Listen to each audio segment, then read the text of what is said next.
Okay. So this is the matchup, XQ versus Ace, and we're just waiting for Ace's survivors.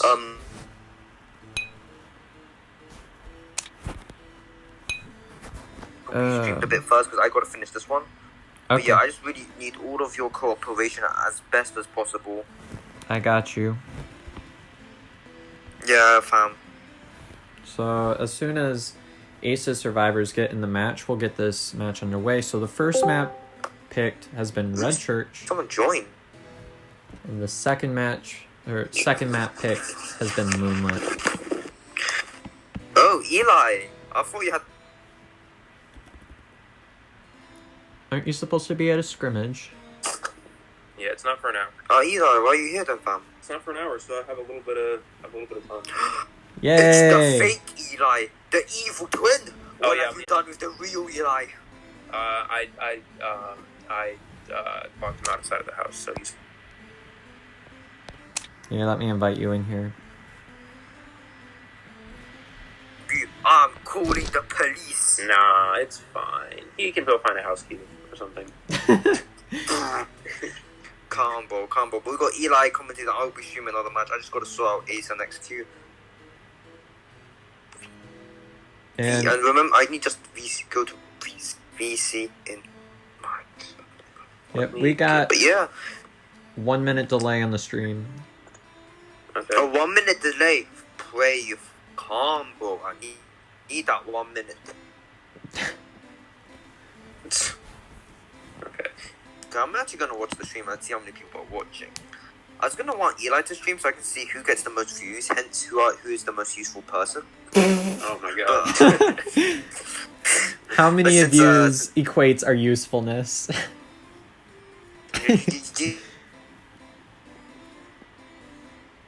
Poppet, I think we lost you there, buddy. Yeah. What's happening? Says they're in. Yo, someone else joined. Who joined? It's ha ha ha ha ha.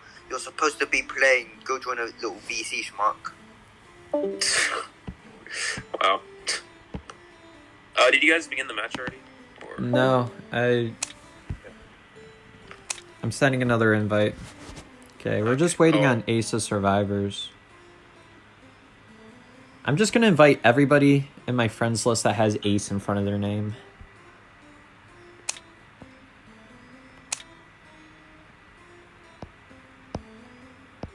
I think that's about it. Is this Ace versus XQ, it looks like? Yes. Ooh, this will be exciting. Okay. And then sounds like Poppet is going to be streaming EM versus, what was it, Boosted Bots or something? So that'll be on Poppet's channel at the same time.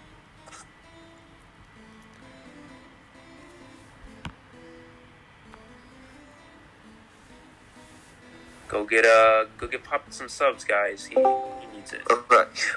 Right, we got their team settled. I'll be also monitoring them on my little phone. Okay. Okay, let's also compliment Poppet. Just spam compliments. Like how cute Poppet is. We all know how cute he is. Alright, bye bye, Mr. T-Rex. Kick Mr. T-Rex out and put on ban system. You know the drill. Music Man, I'm trusting a lot with you now. I got you. So block character on the survivor. And first map picked has been Red Church, so XQ is hunting first. And then Ace is playing survivor. Yeah. I think that just about sums it up. Okay, now I gotta go prepare for the other team. So yeah, you guys have fun. I've got to prepare my own stream. I got you. Okay. And we just need... Did I ask? Poppet. Just go do your other thing. I'm leaving the... Okay, I'm gonna prepare the other one. Yeah, go do that. Alright. So we're just waiting for people to ready up. And then... Yeah. Well, I mean, this should be a pretty exciting match. I mean, Ace and XQ, two pretty well-known top teams, I would say. Yeah. And, Magnet Boo, at least, I know we most likely will see a Wu Chang from him, if I'm not mistaken. I think he's one of the best, or I know he's one of the best Wu Chang players in AEU. So we'll see how that will come into play. But yeah, again, 2 top teams going at it here. This will be very exciting, very tense. Yeah, for sure. I actually got Magnet Boo in ranked today. I got a tie. Were you playing Hunter? Or... Yeah, I was playing Axe Boy. Nice. I was gonna win, and then he kited me to dungeon. Oh, damn. I've had that happen before. That's why I don't play Hunter that much, because I it's alright. It was really close, but yeah. he pulled through for his survivor team. Okay. Alright, just waiting on these people. I think we're... Stop spamming ready. Hello? Spam much? Chill. There we go. No, they're not listening.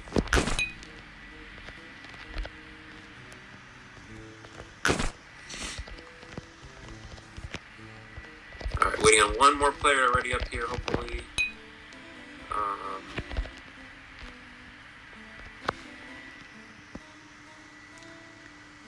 Yep. Okay, there we go. There we go. Alright. Alright, looking in the first match, I actually believe, if I'm not mistaken, I believe just based off the map selection, I'm assuming Ace chose the first map. Because I know that Ace typically prefers to choose Red Church as their first map, and if you are Magnet Boo playing Wu Chang, Red Church, as far as I know, I play Wu Chang a little bit myself, and I'm not a huge fan of Wu Chang on Red Church. So Yeah. I'm assuming that Ace did get the first character selection. Looks like they're opting to ban Dream Witch. Or no, wait, Seer. that's his selection. Never mind. Yeah. What am I talking about? This is the first map. I apologize. Yeah, I would agree with your Wu Chang analysis there. I find that on the larger maps, when I want to play Wu Chang, I find the larger maps allow me to take more advantage of his map pressure. On these smaller maps, especially Red Church, where there's like a lot of walls to duck behind and stuff, if you're not on an open map, that can be hard for Wu Chang, especially if you're white Wu Chang and you want to exploit that hitbox there. So Absolutely. looks like we're seeing pretty meta team comp. So we got the mechanic, the mercenary, the forward, and the priestess. Now, in yesterday's matches, we saw a lot of mechanic bans, but this hunter is like, nope, don't want to mess with Seer. And if our prediction is correct, if it is a Dream Witch pick and they ban Seer, we'll probably expect to see a Blink. And it's interesting that they're opting possibly for that priestess over, yeah, they're opting for the priestess over the Seer, which is not uncommon. Oh wait, Seer's banned. Cheers, Ben.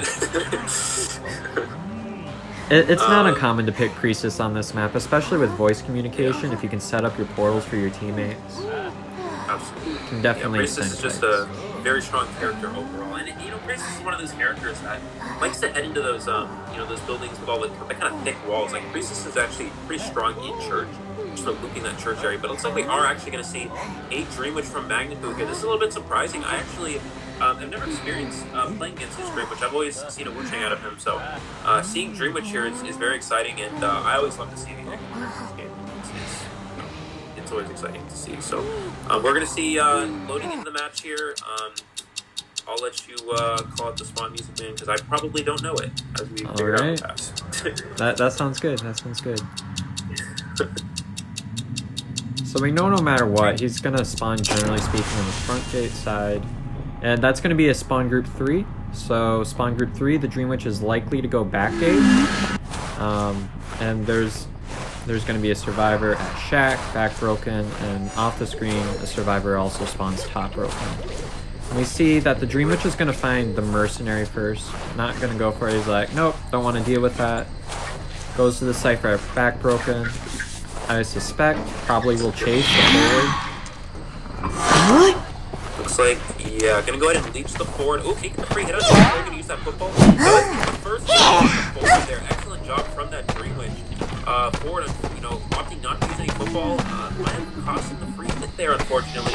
And that is the risk of decoding that bottom broken side. There's not many kiting areas to work with. Good job from the forward, but kind of avoiding hits, avoiding getting trapped by these leeches at least. He's going to transition away towards this shack area. Does have some football available as well. Let's see how he uses his advantage. Yeah, so one thing you have to be really careful of when playing in church is this map is a heavily transitional map. You got the windows in church, you got all these windows around, and that you can use those to bounce from area to area.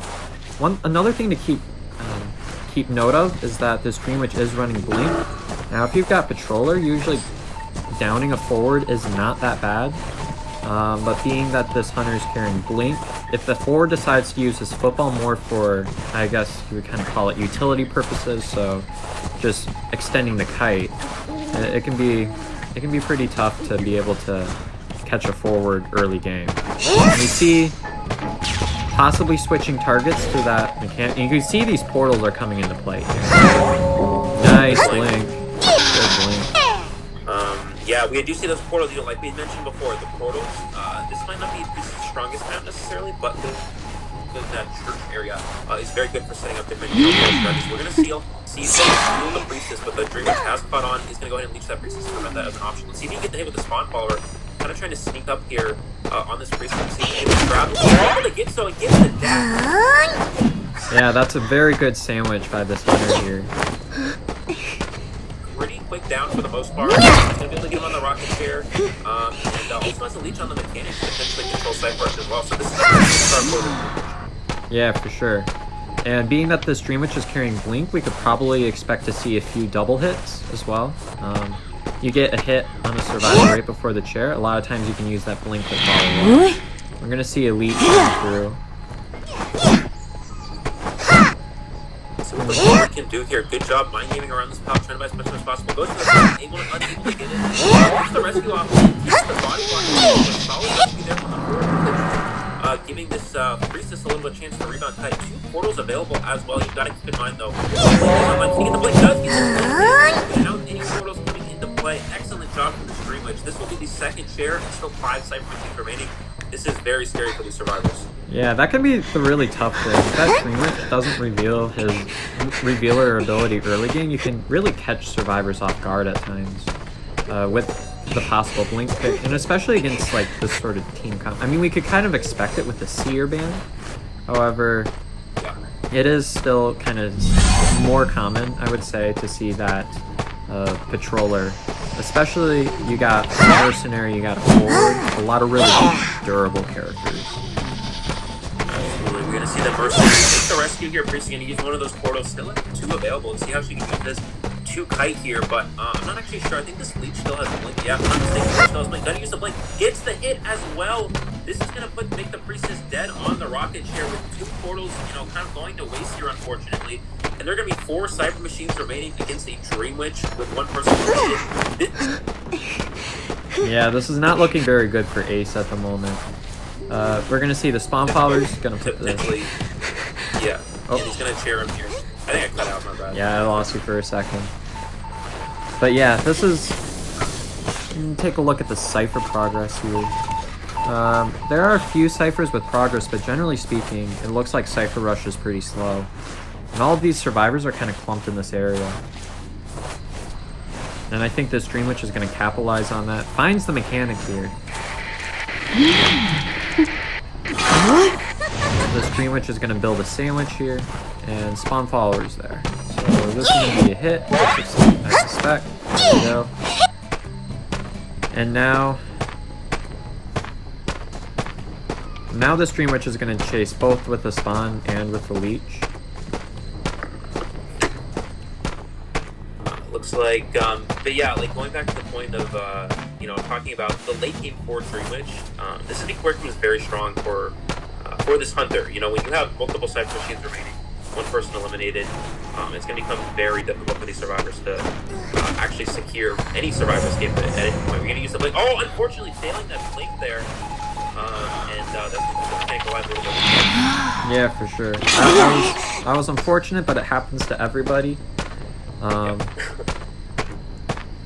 That mechanic's going to be transitioning towards backgate. But you see here, the Dream Witch is buying herself a lot of time because nearly everybody isn't decoding. We're going to see Another free hit there instead of forward using the football there. Right at the beginning there.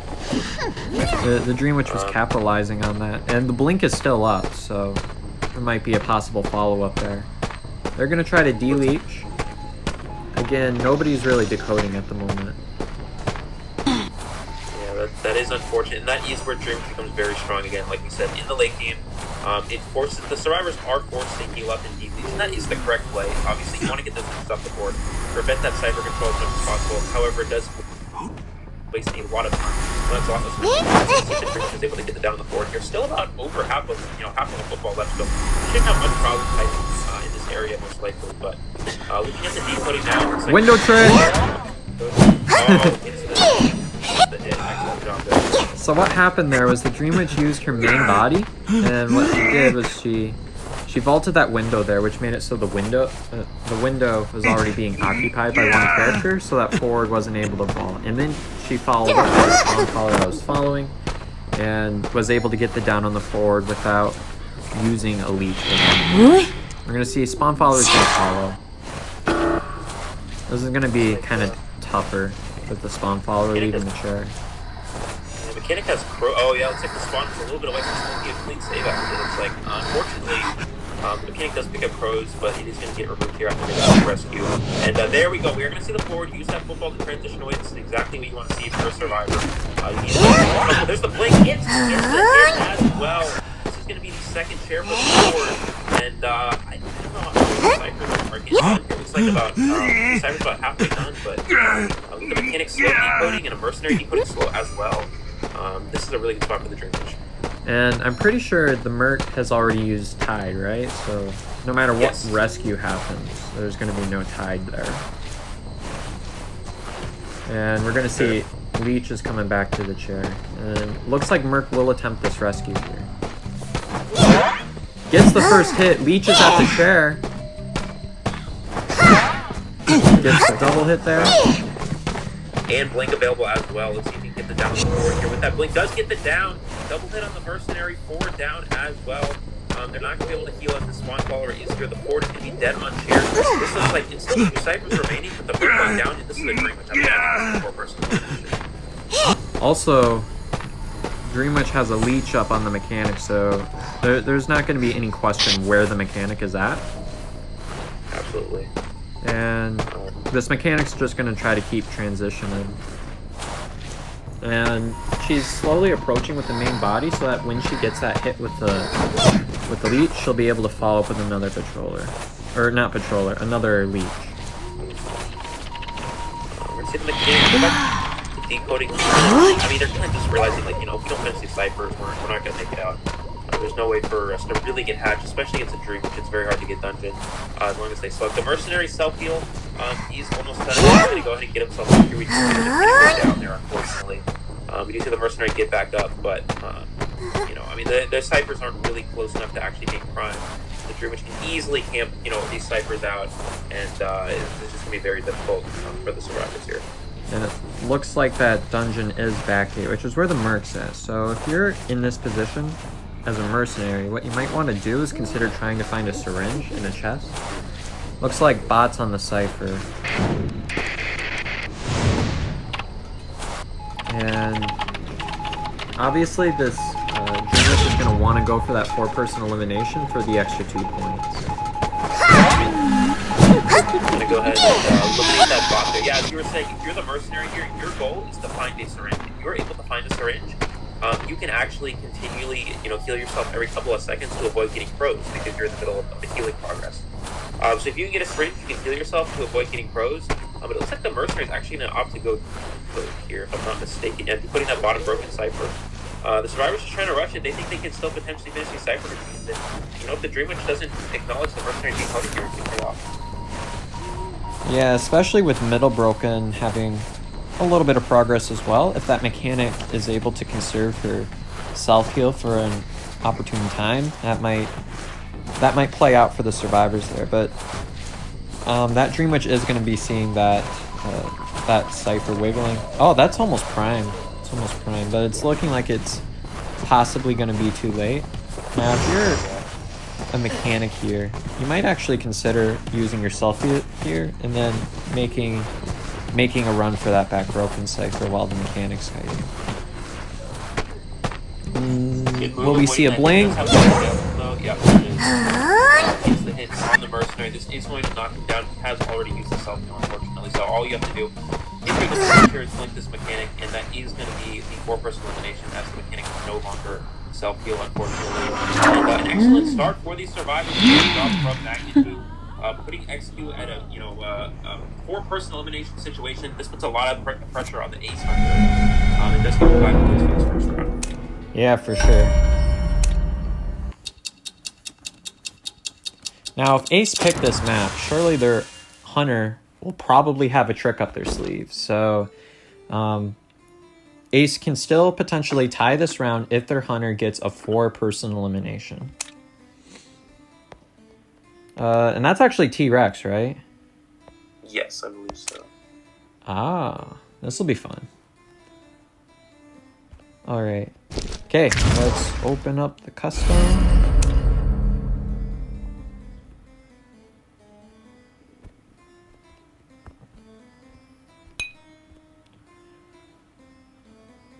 Oh, I need to invite you, Eli. Okay. There we go.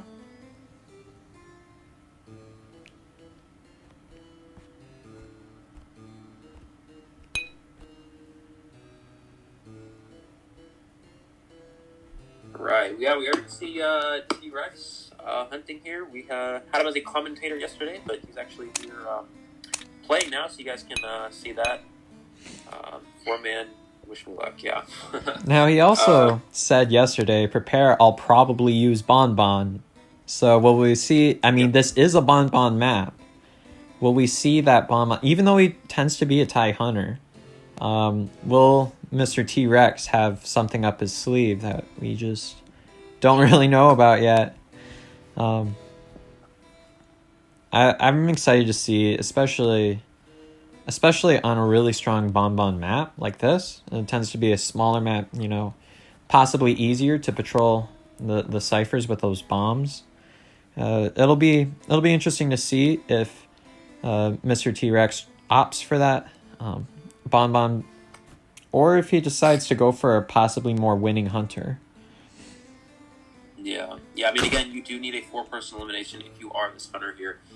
An excellent job from Magnet in the first round. So this is going to be very difficult if you're T-Rex. So yeah, I mean, you know, as he mentioned yesterday, he is a Bonbon main. That is, you know, his most common hunter that he opts to play. But again, a hunter that is heavily ties as a Bonbon may not be ideal. So I know he also plays Sculptor as well, so we could potentially see that. That's more of a win hunter for sure.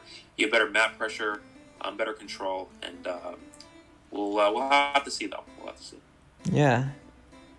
And this obviously is not a terrible map for a Sculptor. Now, in high-tier tournament gameplay, if you've got a Sculptor main, a lot of times what you'll actually do is you'll call a map such as Eversleeping, you know, a map that is only good for really a select few hunters. And if you're able to be really successful on that map, you can really put a lot of pressure on other teams. Another thing I've seen occasionally is Hospital Sculptor. But that also gives the opposing team more options to play, like a Bonbon or something with peepers. Anyways, we're going to be starting the match. So we've got XQ's survivors here, and there's one ban for Mr. T-Rex.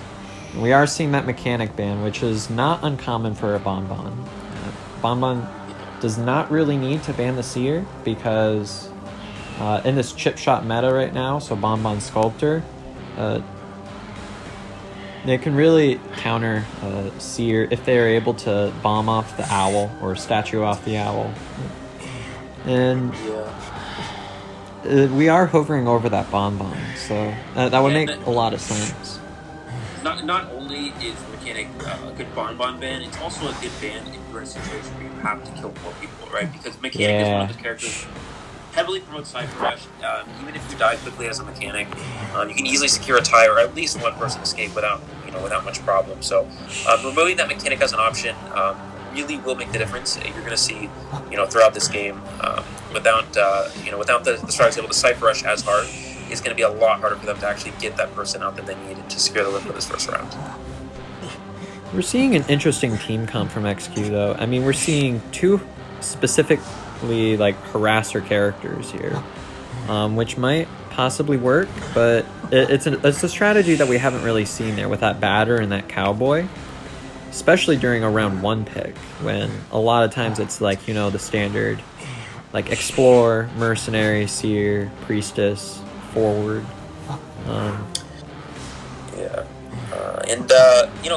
Going back to your saying, Explorer was an option here. The Survivors looks like opting not to do that. They do have 2 harassing characters, which is interesting. It could make the difference against something like a Bonbon. Typically, a harasser like Wilding and Forward isn't as effective against Bonbon because they can simply drop a bomb. If you try to dash at them, they can just cancel that dash with that bomb. So, using a heavy harasser team, this is going to be a little bit slow decoding. So, in a situation where you actually need only 1 survivor out, this is an interesting strategy for sure, but we'll see how it comes into play. And again, not opting to use the decoder, that being that Explorer, could come back to hurt them potentially. But with this harassing, they can buy a lot of time in the late game. So you never know how it will come into play, especially against something like a Bonbon. You really don't want to allow the Bonbon to put that survivor on the rocket chair, because once you get to that situation, it becomes very hard to save. Bonbon having the best camp in the game out of any hunter. So maybe that's kind of the general idea that they're going for here. Yeah, and it was actually interesting. I was watching an IVL match, and it was Miracle's Bonbon. And the opposing team actually decided to opt for that Cowboy. Now, the reason why Cowboy is a strong pick against a Bonbon is because of that transitional kiting, which is one of the only ways to really counter a Bonbon. We're going to see an upright, kind of relatively, upright build, and we're going to see that blink there. So, opting for the blink over that teleport, and also no detention, which tends to be kind of a more winning build. I would say the most winning build would probably be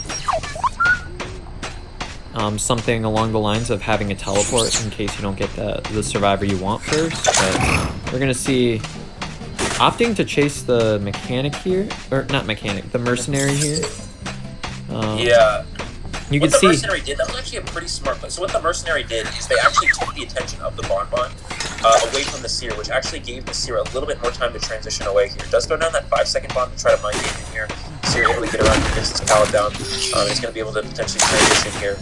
Good job from the Seer avoiding that first hit as well. And we'll see what he can do in this area. And an important thing to note is you saw for the first like extended part of that kite, what the Seer did was he was just busy transitioning like for a good chunk of that chase, where he was just kind of looping back from chat, kind of going around the outside of the map. And if he would have been able to get to Graveyard, that would be kind of like your home free point, because that is generally referred to as the best kiting area of that map. Absolutely. We're going to see the Seer get kind of stuck in a little bit of a rough area here. Oh, the Bonbon, the Owl gets the regular hit as well. Excellent job from the Bonbon. That is ideal for this hunter. Now has this timer bomb and blink available, so the Seer is going to have a very hard time able to avoid that timer bomb there. Excellent job. He does have Graveyard available to him now, but the blink is online. And there he goes. The bomb chain from the Bonbon there. Able to get the down. He should be able to scare him up here, the Cowboy Cypher. We have 2 people coming into harass early. This is very interesting. Yeah. None of them really get the harass off the picture. It'll be interesting to see if Cowboy decides to try to possibly attempt some sort of lasso off the chair or something. This Bonbon's being very aggressive because he needs to go for that 4-man. We're going to see Batter possibly make an attempt at a rescue here. Nice job evading that time bomb.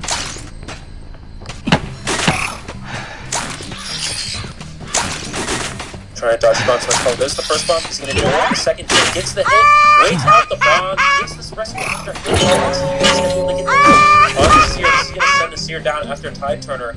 He will be eliminated from the game, so saving after that halfway mark. Good job from T-Rex here, able to force that after half rescue. And this puts him in a position where he can potentially still get a 4% elimination in this game. Getting that Seer out early is exactly what he needs to see. And if they do decide to harass here, he's still got blink, so There might be some counterplay there. Misses the bat. Yeah. And now this is really rough. All he has to do is hit his timer bomb. He gets the timer bomb on the batter. This is the downside of going to get harassed when you're very low and healthy and injured like that. And unfortunately, coming back to the survivors here does have, still has his trade available. Hasn't used Blink, so Trump card is still an option. Looking at this decoding progress, Cowboy Cypher about 60% of the way down. Going for the aggressive teleport. Oh yeah, he's going to teleport there. Sorry, I got a phone call. That's all good. Good job pulling all these hits. Wow.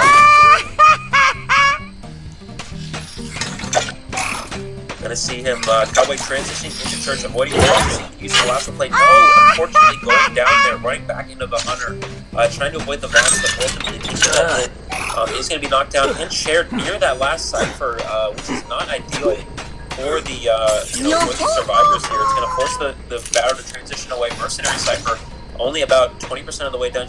He's going to force to come in for a save. And this is a very good position as the batter is currently not decoding.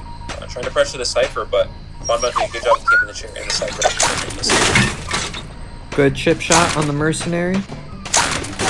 Will this be a stuff? Gets the stuff on the Mercenary there. Wow. And batter's also in the area. Getting really aggressive with that Cypher there. Absolutely. We're going to see him chase the batter towards this. This is not a strong hiding area whatsoever. Getting stuck in this wedding area. Oh, good run from the batter, trying to get the hunter to go back around there. Let's see if the Mercenary can self-heal in time to get the rescue off. It's about 70% of the way healed. I don't know if he's going to be able to make it, unfortunately. Continually chasing this batter, just trying to trap him in here. But if the Mercenary is unable to get the... Oh, gets it down there. Mercenary, I don't think he's able to get up, elbow pad away, but unable to get the save off, unfortunately. And I think T-Rex has set himself up to get a full-person elimination. This is excellent gameplay, especially from a Bonbon. Especially from a character that tends to be kind of like a tie trap. This is a very... The aggressive teleport, I think, was one of the positive things that came out of that, which really made the difference between that tie and that win. And it's a really risky move, but this Bonbon knew, it was like, okay, I gotta go for the 4-man. How can I do that? Well, I can force one survivor to go for the rescue. I can teleport on another survivor on a Cypher. And just really excellent plays from this Bonbon. Yeah, I mean, absolutely. You saw, and the Seer didn't even do a bad kite. I mean, I think they had at least over 60 seconds of containment time, if not more. And additionally, there was good rotation. The Seer rotated all the way from that, I think bottom broken area all the way to Graveyard. So the Bonbon was forced to do almost an entire lap around the map before actually catching up to him. There's also some good distraction from the Mercenary buying a little bit of time. So the survivors actually bought a pretty decent amount of time in the early game, but unfortunately, an excellent late game plays from the Bonbon. Forcing that after half rescue really was the turning point in that match, and then able to teleport on the last Cypher, or one of the last Cyphers, pressure it and share the survivor on that last Cypher machine. Really clutched it up for him in the end. And that is going to be a tie for round 1. And now we're going to proceed into round 2, which is on Moonlit. It'll be interesting what we start to see after we get more hunter bans in this game. So no matter what, this is going to go to a 3rd round because the 1st round tied. Yeah, looking at the map selection here, I believe this was XQ's map selection. I think the idea behind this is that they're, Magnet Boo's preparing to go play that Wu-Chang. Right, Moonlight River Park being the strongest Wu-Chang map in the game, and you have that as as an option to yourself. Magnet Boo being one of the best Wu-Chang players on the server, so I'm really excited to see how that will come into play. Looking at and then looking at the other side, T-Rex playing Hunter on Moonlight River Park. He has been playing Bloody Queen a lot recently, from what I've seen.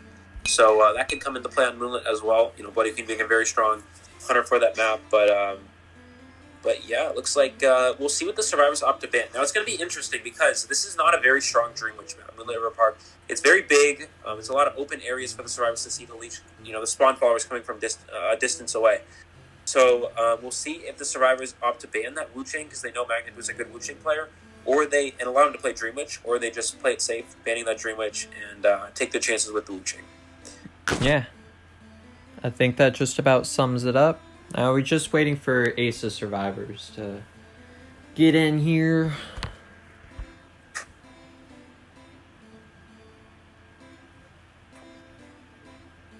All right, I'm gonna have to take a quick restroom break. I'll be back in like a minute.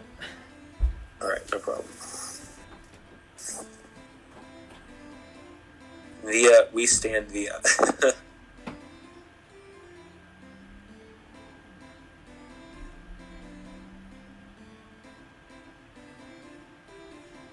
Yeah, it's okay that if you guys are wondering, it's okay that T-Rex, you can check the stream to see how many he needs to eliminate. That's fine.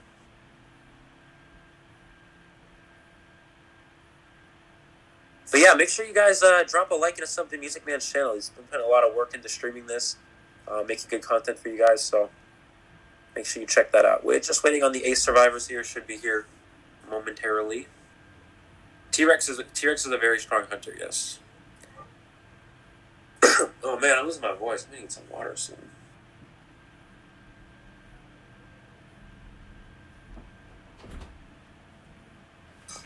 All right.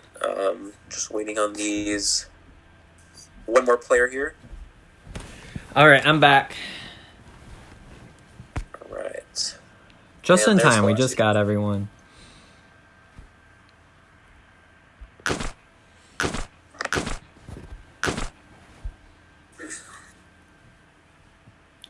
So another thing you gotta think about is if you go Wu-Chang on this map, yes, you can be in a winning position, but generally speaking, Wu-Chang can be a risky pick depending on how long that first kite is. But also Wu-Chang does have a very strong late game. Once he gets like his teleports and his max presence and everything, he can possibly patrol the gates. We are opting for that Wu-Chang ban. Yeah, there it is. Dream Witch is on the table. Very risky. It does allow for that Dream Witch. You saw the Dream Witch perform very well in the first round, but then again, it was Red Church, a more favorable Dream Witch map.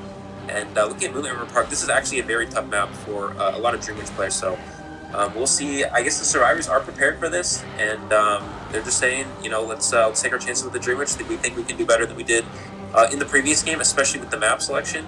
And we're now prepared for it, so we'll see what happens. Interesting thing, you're basically banning all the support for these Survivors with that Seer and that Priestess ban. So I think that does tend to be bans that possibly suggest another Blink Dream Witch, if I'm not mistaken. But the riskiness with banning all the support is that you allow them to go a heavy rescue team comp. And it looks like they're all like instantly picking that heavy rescuing. And if there's a mechanic, you see there's a mechanic there, that can possibly pull to a tie if they decide to go with that mechanic instead of 4 rescuers.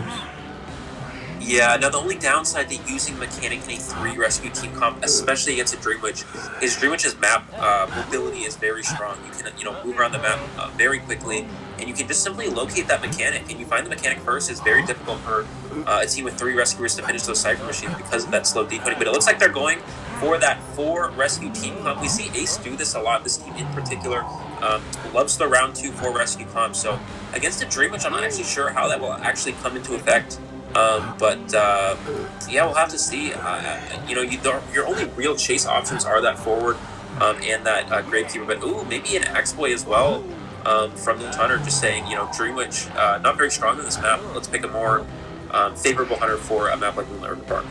So if you do decide to opt for that that Axe-Boy, you might actually opt to have that teleport in case you find like Merc and Wildling first, because this is a very large map. But you might also want to run that Blink because you are being forced to chase a rescuer, which can lead to longer kites. And it'll be a lot of that will be dependent on like the spawns and the transition routes of this hunter and whether they're able to rotate in a way that they can protect the Gravekeeper, protect the forward. And basically what you want to do is you want to force this Axe Boy to chase the Merc or the Wildling. Absolutely. full rescuer team comes, really does promote that rotation. But Axway isn't a bad selection against a Gravekeeper and a forward. Once the forward uses that dash and is in that state of recovering, you can sometimes hit a flame. You can also flame the Gravekeeper out of shovel as well. So that can come into play. So we are going to see a spawn group 4 layout. And remember my spawn group there. And this Axeboy is going to bridge. That's exactly what I would do in this scenario. This is kind of like the standard rotation for that spawn. And goes for a very, very aggressive first fireball there, but either way is able to use the speed boost there. And it's looking like the Axeboy is opting to actually chase the Mercenary. And excellent flame there, getting the hit. I think what the Axeboy's idea is here, rescue. There are, there's really no good options, and you feel like, it feels like on a large map like River Park, there's a chance of getting rotated. So, chasing the Mercenary may not be the bad play. He's going to use and expend another elbow pad, only one more available, unfortunately, here. But then, the upside for these survivors is that once the Mercenary gets on chair, he has that increased chair persistence, and can waste a lot of time before they have to go in for a save. So, Gets the hit. Another fireball. Wow. One thing to keep note of is this hunter is running peepers, which can be risky on a larger map. But if you're able to get the down early, like this Axeboy is able to do, you can really exploit that and be able to, take advantage of it. And looks like Wildling's right there. So even if this Axeboy would have left, the two survivors who would have wanted to conserve would have been on the other side of the map anyway. Well, they going for the push there, unfortunately. He does it a little bit too late there, able to get the survivor on the chair. And getting the hunter a little bit of presence is not ideal as well, but especially against an Axeboy, once the Axeboy reaches that full presence, it's very hard to actually contain the hunter. Once you get that corrupt there, you get that significantly slowed down. It looks like the Wildling is going to be the one trying for this rescue here. Keep in mind, like we said before, this is a mercenary. How about long period of time before you have to actually save? But maybe going in for an after-half save that looks like the Wildling rather, trying to keep his distance here from this Axeboy. Just giving the survivors a little bit of extra time to decoach. Yeah, for sure. And it's looking like that Wildling is possibly pressuring the rescue. This Axeboy, you gotta keep in mind, what this Wildling's doing is it's pulling him away from the Cypher, so it can be tougher. Looks like they're opting not to rescue, possibly.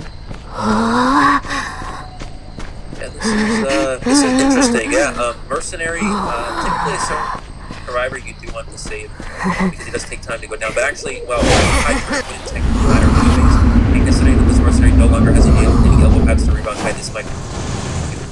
Good job for the Wildling. He has more available. He does, though. He'll take that hit now. He's on it there. But a good job for the Axeboy getting that first hit. And he's going to go after the Wildling. Try to get a couple of hits. Keep in mind, the Axeboy is the hunter that can actually catch up to the Wildling at full speed. Once he gets the speed boost, once he leaves the corrupt area. So, gets that flame speed boost. Can he hit on the Wildling? No, unable to do so. I think the Wildling has reached his full speed here, so it's going to be very hard for the Axeboy to manage a hit here. And I think he's just going to loop this carousel as long as possible, stay within the corrupt area so he does not get slowed down. And an excellent job from the Wildling. Is able to get the hit off the Wildling. So the interesting thing about prioritizing this Wildling here, interesting thing here is if that Wildling gets on the chair, when he gets rescued, he's going to be able to just go on his board and get a whole lot of extra containment time. So I feel like it's a risky move, prioritizing the Wildling. In this team comp, I mean, we said that the Axeboy would have wanted to chase the forward or the Gravekeeper, and then this Axeboy's doing like, not that there's anything wrong with that, but it's just a difference in strategy, just kind of chasing whoever comes your way. I see the Gravekeeper transition in for the rescue. Good job knocking him out of shovel early. This is going to potentially set up a play where he can get a fireball and maybe stuff to save. But unfortunately, if the Gravekeeper is able to make the save, hits the chair. Excellent job for the Gravekeeper recovering and making that save. Wow, back to the board here. Gravekeeper is just going to go ahead and shovel. Nothing about a shovel there, and one Cypher machine remaining. It's already about 50% of the way down. The survivors are in a very good position to tie this match. Use the speed boost and go for that. A little bit of a late push there from the Wildling. unfortunately. Off the board. Need a follow-up hit potentially. Oh, if he gets a hit on the Wild Link, this might actually be game over. Gets it down on the Wild Link. He's going to go ahead and share him here. This will be... Oh no, he's just going to go ahead and teleport. Going for the 4. This is actually very risky. Oh wow, excellent stun there. And the pallet stun. That was incredible. That Cypher is almost primed, so I don't know if... It's a very interesting strategy. And I'm going to say that going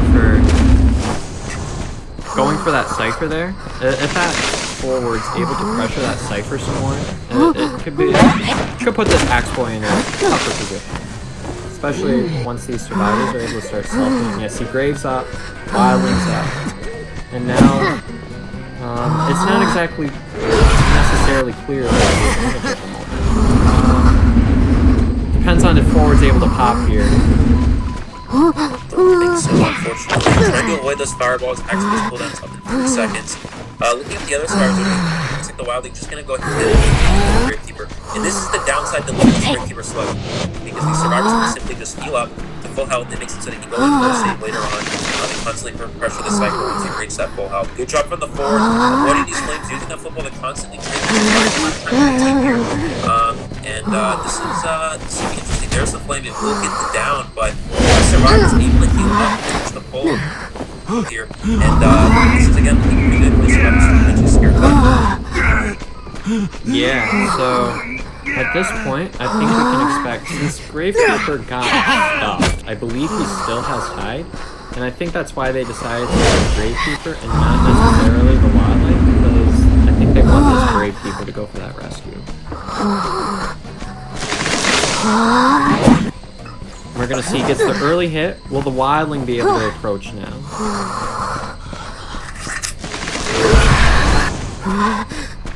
Here's the issue though, is nobody's currently on that last section yet. The survivors are running over to get there, but depending on what the depending on what this hunter can do, they need to go back and pressure the Cypher. There's tide, it's gonna pop. Yeah, it's like 95% of the way done there, but all the Wildling can do is get back on the board there, and that is why Wildling is once 150 can get on the board. Good job, Wildling. And trying to rush the Cypher. They may want to divide the counter, but we'll have to see what they have to do. Oh yeah, I thought that Cypher was primed just by the audio. Yeah. But yeah, 90% of the way done, almost there. But we're gonna see him. Oh, dodges the flame there. Excellent job from the Gravekeeper. The survivors are stopping to heal up. This is the correct way. They're gonna take their time to heal up, so they have time to pressure the Cypher. We'll see the Axe Boy opposite. No, he doesn't see them healing, so he's gonna just keep pressing the Gravekeeper here. But this does give the survivors time to heal. Yeah, for sure. And this is kind of a lot of what we're probably going to talk about a lot in this tournament right here. Is these survivors, they want to, in the start of the game, they want to rush their first 3 Cyphers. That's what they want to do. But a lot of times in the late game, the better move is to slow the game down instead of speed it up. And at that point, the Axe Boy wants to be the one that's rushing at the top. Absolutely. It looks like they did heal up the forward here. When you see the forward hiding here, he's going to be the one going in for the rescue. And he's going to just teleport yet again, finds the Wildling. This is, I don't know if this is a good enough play, just considering that you now don't have your teleport from late game. The survivors are able to pop the Cypher machine early on. And now it's a free rescue. They're going to heal the Gravekeeper for free. You cannot chase this survivor because it is a Wildling, so the survivors are actually in a really good spot now. The Wildling can keep pressuring the Cypher, and the survivors can just go ahead and heal up here. Yeah, for sure. Now, Wildling's going to be on that Cypher now. And it's probably nearly primed at the moment. We're going to see a Fireball. Will we see it now? Oh, that Cypher's at about 90.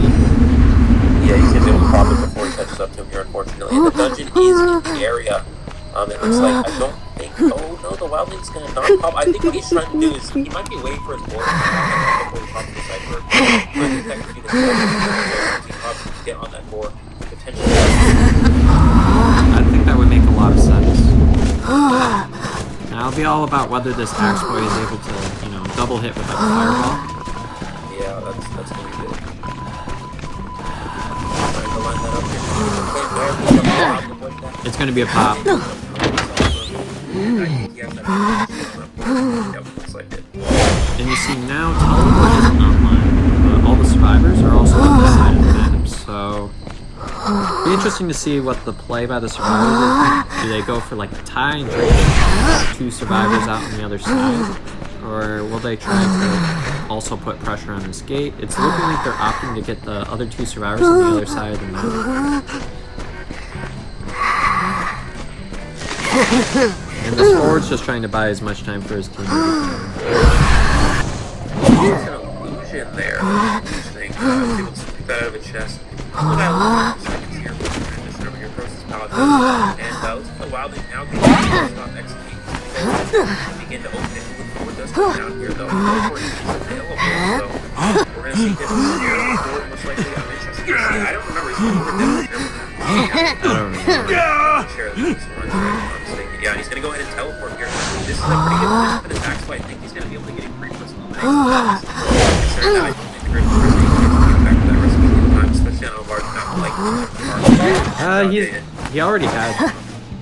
It's looking like the rescue might happen. It's going to be close. No doubt. He's going to make it. I didn't see how close he was. I thought he was up the gate. That rescue is going to happen. And now they're going to try to push the other gate. We'll probably expect to see 1 survivor.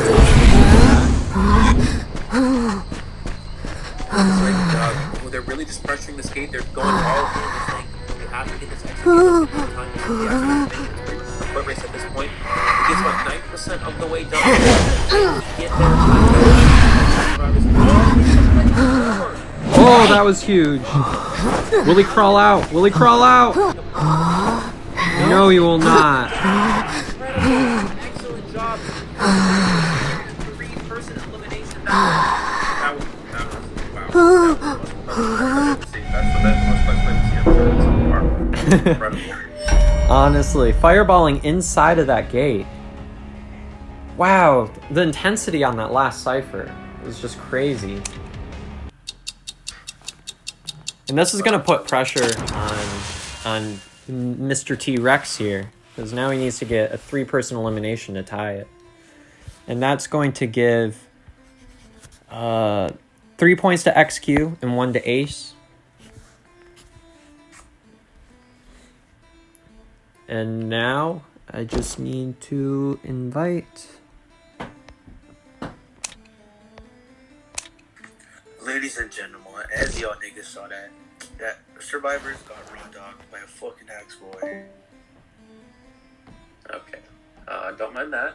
I don't know how he got in PC, but... I don't know. Well, that's awkward. Alright, well, this is a situation where this hunter does need at least a 3-person elimination. That key fireball at the end was very important, so I'm interested to see what T-Rex opts to use here. Keep in mind, he is a Bloody Queen and Sculptor player besides that Bonbon, so I expect the survivors to immediately ban T-Rex and Bonbon, after that incredible performance in the first round. And we're going to see, on Moonlight River Park, though, I think Bloody Queen, I actually don't know Music Man, but in your opinion, is Bloody Queen or Sculptor stronger on a map like Moonlight? I would say they're both kind of equally as strong. I've seen them both used on this map in tournament before. My preference is, obviously I'm more of a Bloody Queen main, but I personally prefer Bloody Queen on this map. Especially, the one downside to this map is that the bridge can sometimes get in the way of where you want to place the mirrors. But there are lots of tricks on the 2 stories of this map that can give you lots of mobility as well, so... It'll be interesting. We'll have to see. Now, Sculptor is more of a winning hunter than what Bloody Queen is, and we'll see if that plays a factor into this match. You still there, Eli? Yeah, sorry about that. I just need to plug my phone in. Okay. Alright, yeah, so, alright, we're gonna see, the only downside, here is while Bloody Queen, maybe a very strong hunter for this map, it is a tie hunter, so, going for that, And they do need 3-person elimination if you are T-Rex. But, I mean, you know, so is Bonbon. And he was able to get 4-person elimination last round. So, you know, I wouldn't put it past him to be able to clutch up for his team here. Yeah, for sure. And let's see, we're waiting on XQ's last survivor.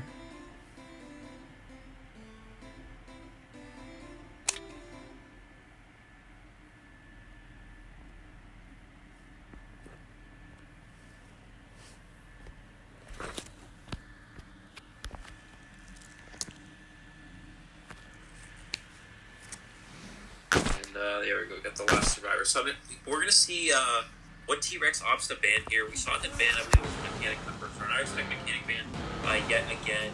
I actually do know that T-Rex does like ban Explorer sometimes, so we could see that, but we may also see something like a Priestess ban, like a Seer ban, depending on his character selection. I would expect a Seer ban if he does go Bloody Queen.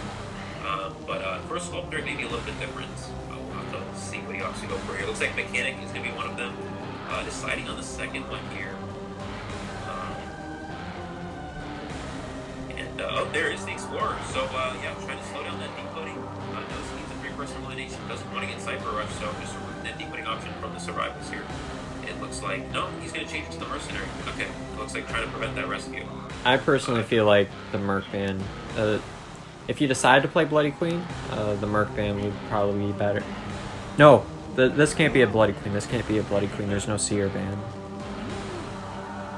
That might be a Sculptor. That seems like a Sculptor type thing to do. To go for that Merc over that Seer ban, because Seer is probably one of the hardest counters to Bloody Queen in this game. Absolutely. It looks like we're going to see, yeah, Sculptor is going to be from the Survivor side. An interesting team comp. We're going to see Prisoner. Prisoner is not a Survivor you actually see used very often. They're both, the main reason for that is Prisoner. Oh, it looks like they switched to forward here. But it looks like we're going to see 2 rescuers seeing that forward, and the Gravekeeper. Seer isn't bad against Sculptor. As long as you can run in the open and dodge the statues, you can owl a hit for free. But sometimes in confined areas, it's very difficult as a Seer to not get that outward spike. So we're going to see the Cowboy as well as the second roster. So again, an interesting team comp, but Cowboy isn't bad. We were talking about this in the last game you're talking about Music Man, but you know, Cowboy is a good transition fighter, and against Sculptor, transitioning in the open isn't a bad thing because it's a lot easier to dodge statues when you're in that open area. So we'll see how the Cowboy could potentially come into play. Now, we'll have to see through this match, is Cowboy as good of a counter to Sculptor as what he is for Bonbon?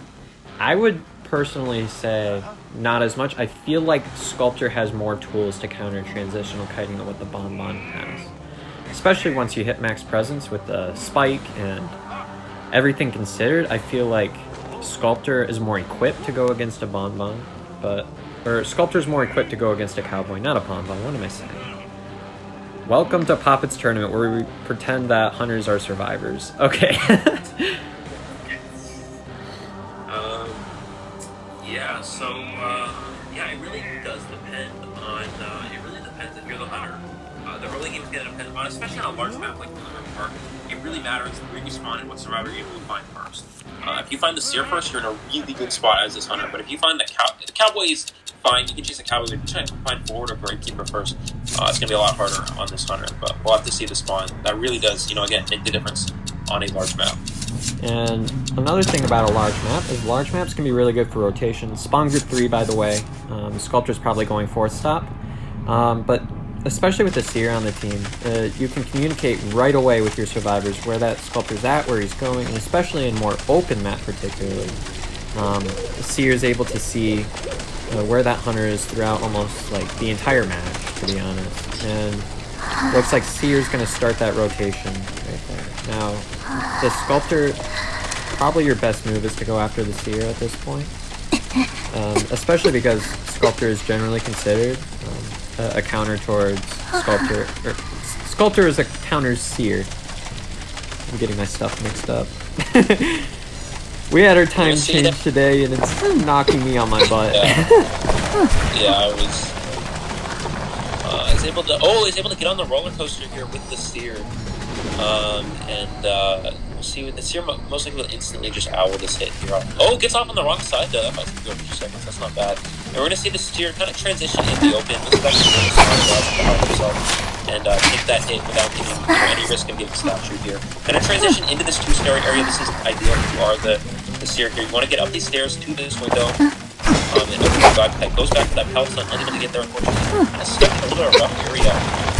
We're gonna see the seer transition up these stairs, trying to get to the window. Blink is available, so be careful if you're the seer here. So I'm just gonna eat that hit and transition over to god pipe, I would imagine here. Looks like he might actually be transitioning later. Just gonna head back into 2-story. Now that might be risky, because you don't know how this sculpture's building. If that window block is there, seer might trap himself. Yeah, using, just trying to loot this area as much as possible. I would expect him to go down here, though. I don't think he has enough time to make this window, unfortunately, especially with Blink being online. He's actually, he takes the Terror Shock instead. That's actually a little bit of a downside for the survivors. You really do not want to feed that full presence, that full presence. I would have personally just died upstairs. It makes it, you die away from all chairs and you don't get Terror Shock. Oh, and it's going to get basement as well. This is a very good spot for this sculpture. 2 side machines were able to pop though, so it wasn't a bad fight. It was good. But it's going to be very hard to save the seer if they have to do so. Yeah, another thing, I think the key moment in that kite was when that seer decided to go towards the dungeon. Inside the 2-story instead of towards God Kite. Hey, how are these people getting in VC? I'll check the Okay.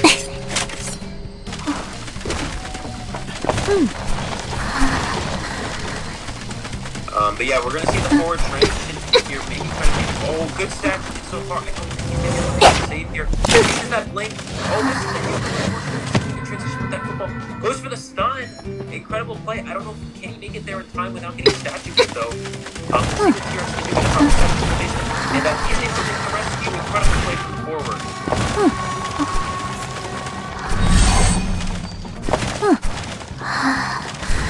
Yeah, that was a very good rescue there. And Seer's gonna be hit without attack recovery. Now this forward's doing the smart thing, staying in basement, and the Seer needs to get away so that forward can get out. And we see they do just that.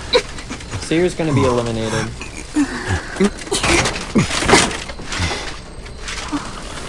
Again, keep in mind this hunter needs a full-person elimination at least. We're gonna see the hunter looking around for the cowboy device. No teleport available. We're gonna see this fight that syndicated in the statues here. And just trying to look for a survivor in case through this sculpture you want to either find a cowboy or a survivor. Is able to lock onto the cowboy. And put one cypher machine remaining. It's a pretty good spot for the survivor to finish the cowboy. Yeah, absolutely. Now, that Cypher is almost... Ooh! He's able to hit off that shovel. And you see, forward's actually going back towards that Cypher. It's at about 85. Cowboy fighting for the forward period, just keep trying to push it Cypher. Gonna use that spike, most likely. Drop more steps in there. Can he get this snipe? No. And the sculptor, there's truck card available.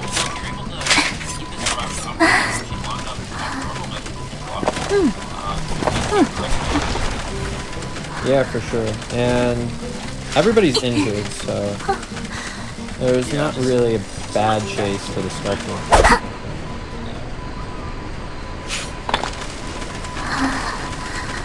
The sculptor continually crushing the side to see if the survivor is listening. Yeah, it's going behind the start here. Now let's see if the sculptor is able to catch on. Yes, he was that spike. And he's able to do it. Does he see the survivors? Oh, I think he saw them. Picking up the speed. Very strong. Oh, and there's the abnormal. Yeah, now another thing to keep track of is you use that abnormal, but forward's already putting pressure on 2-star. We're gonna see. Will Gravekeeper use a shovel? Yes, he will.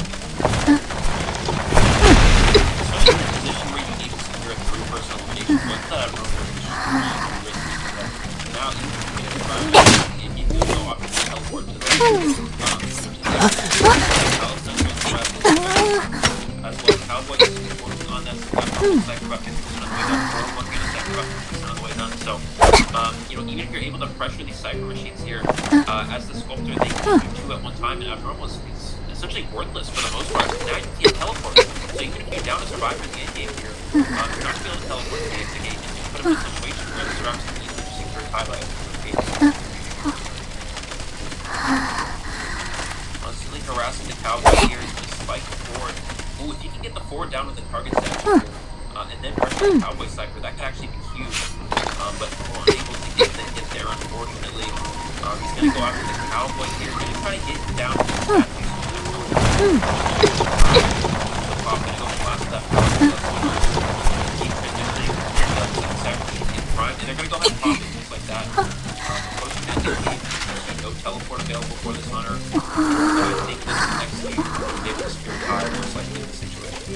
Yeah, and another thing to keep note of is that, oh yeah, there's no teleport, but also this sculptor has detention, so that'll just be a thing to keep track of. And the dungeon anywhere nearby. Gets the pallet stun. I believe the dungeon is kind of in that, behind that, no, it's not behind tennis, it's from the side of the we'll see if the cowboy can locate that area. Yeah, it is on the side of the bridge, the dungeon is open. And cowboy still have a lasso available, so it's still an option to reach that dungeon. I think he's going to make it. He's able to get that pallet speed boost as long as he makes many statues here. It's going to be a 3-person escape for execute. And, time. 3-person escape for execute. And that's going to be the win for the round for execute in this situation. Excellent play from these survivors here. So now, that's another 3 points for XQ, another 1 point for Ace. So now we're going to go into a third round. So, hold on. I'm going to have to turn off the mic for a second and figure out what we want for map picks. No problem.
All right, so XQ's Hunter is going to be going first, and the map pick is Arms Factory. All right.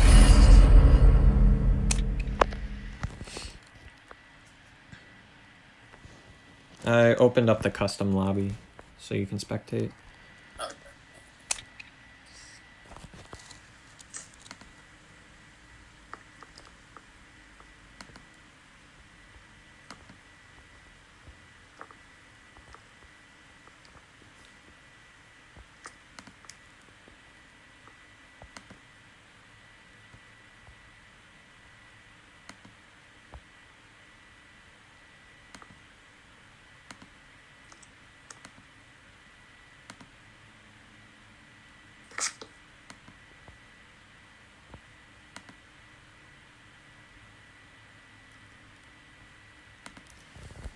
Okay, why isn't...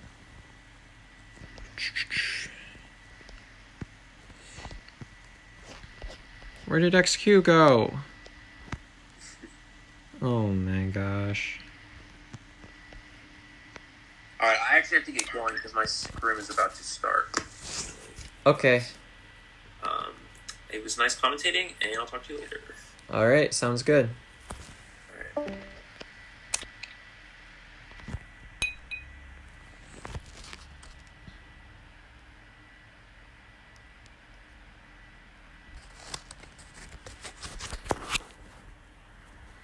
So, in the case of this match, XQ has currently a 4-point deficit on 8, or 4-point lead on Ace. Ace has a 4-point deficit, so they need to be able to get enough points to be able to recover that, to be able to go into a tiebreaker, I think is what the plan is. So we're going to just wait for Ace's survivors to join. There's going to be 2 Hunter bands and 3 survivor bands. And the map pick was Arms Factory. I don't know if I said that already.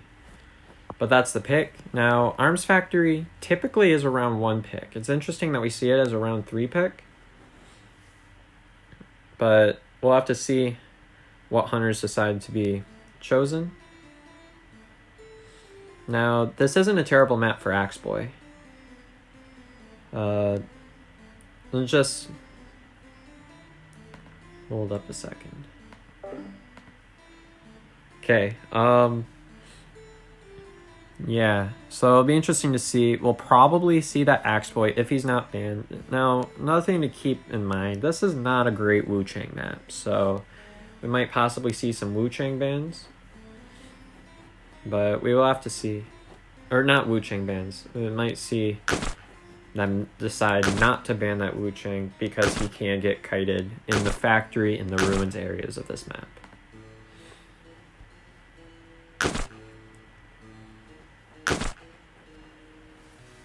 Alright, and as soon as everybody readies up, we will get started. Here we go. So this is XQ's hunting, and we're going to see if we're going to see that the sculptor and the Dream Witch bands, I think that would make a lot of sense. But we will have to see. We will have to see. And we're gonna see. Yep, looking like we're hovering over that Dream Witch band. So I think we can expect that Dream Witch and sculptor bands. Now from the hunter side, might be, you know, it's around 3. You might consider banning a few more of those rescuers. And Priestess usually is not relevant on this map, so she's not really worth a ban here. She's just not commonly used here. I mean, she can be, but this is not considered a super great map for her at all. And okay. Gamekeeper ban? Okay, I guess that was a thing. Putting Sculptor on the table, that's actually really interesting. Because this hunter is not a Gamekeeper main to my knowledge, so That's kind of interesting. And we're going to see that mech, seer, merc bands. I mean, you get that mercenary band, but generally speaking, against a team like Ace that likes to run heavy rescuers, you're putting a lot of those rescuers back on the table for them to try to pull something off like what they did before. Anyways, we got about 90 seconds for the survivors to pick their mains, and it'll be interesting to see, will we see that heavy rescuer team comp that Ace likes to go?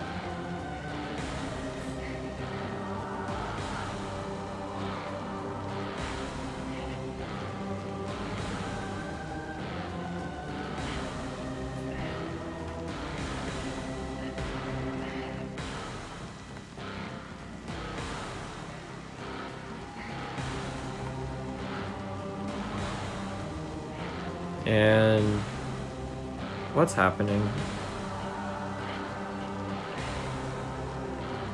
I guess I'm happy with that. Are we just like restarting or something? Hold on.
Okay, Ace just needed to get a sub real quick, so there will be a surrender here, and we'll restart the match.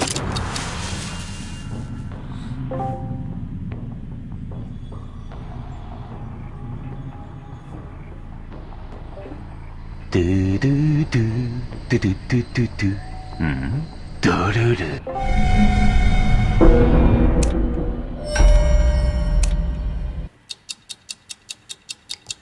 Okay.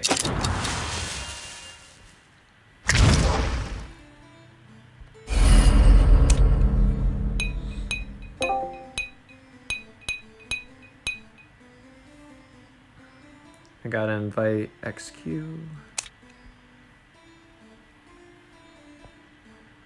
Ace.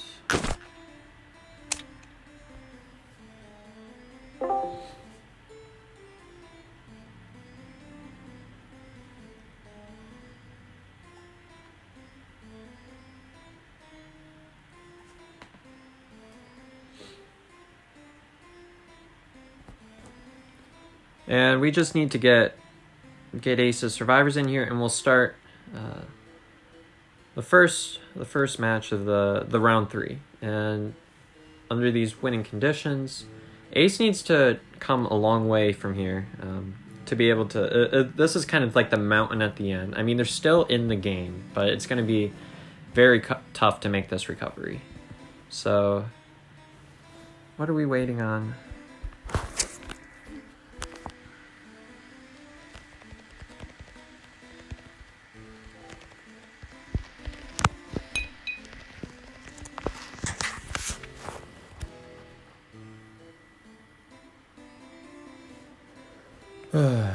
Okay.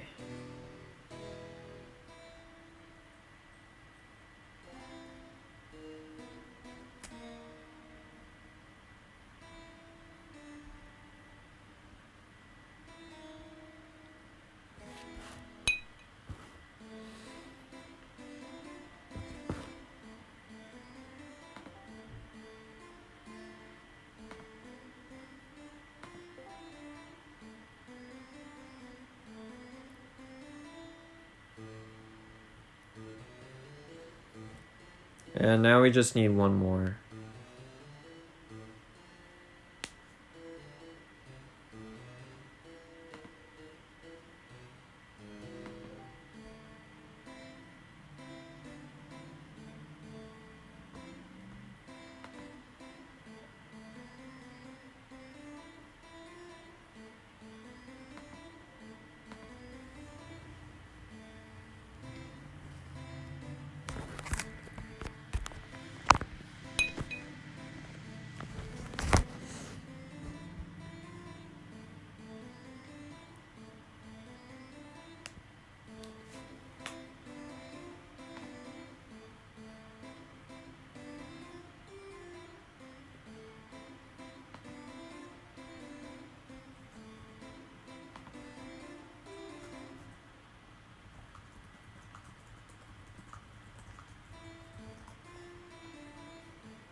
Okay, looks like we finally got everybody to join.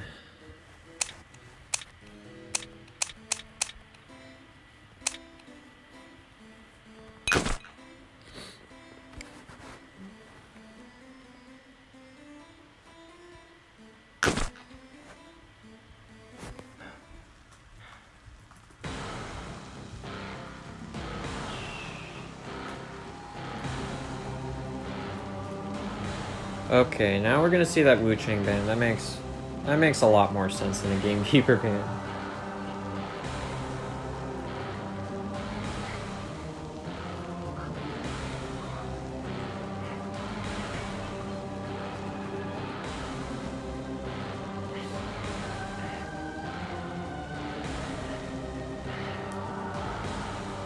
Okay, so yeah, there's gonna be that Wu Chang band. That makes sense.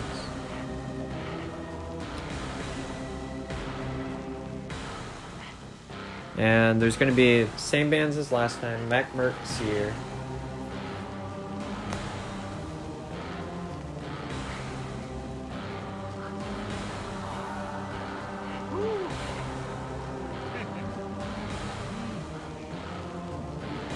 And looks like we're hovering over an Axe Boy.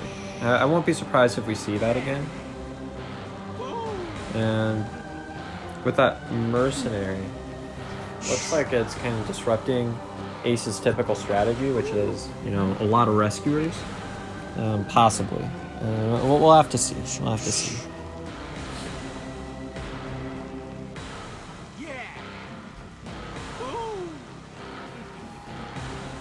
And let's see. We're hovering over Prospector. That's definitely an interesting choice.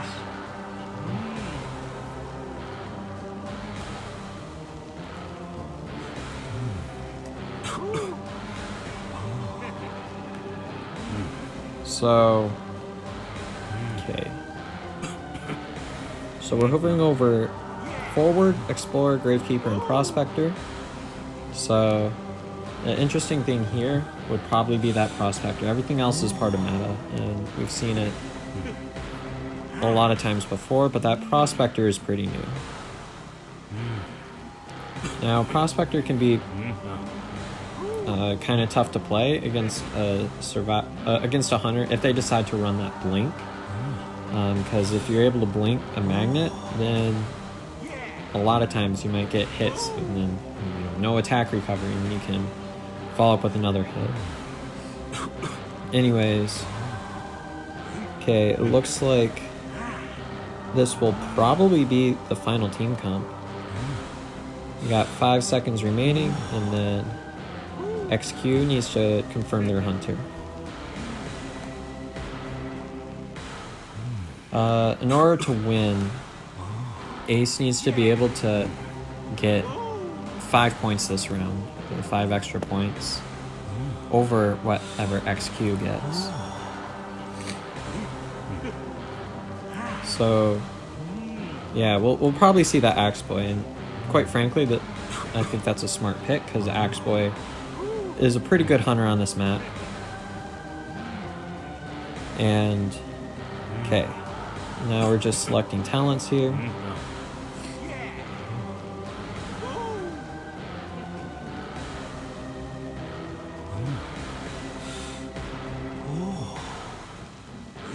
And we got about 70 seconds until the match begins.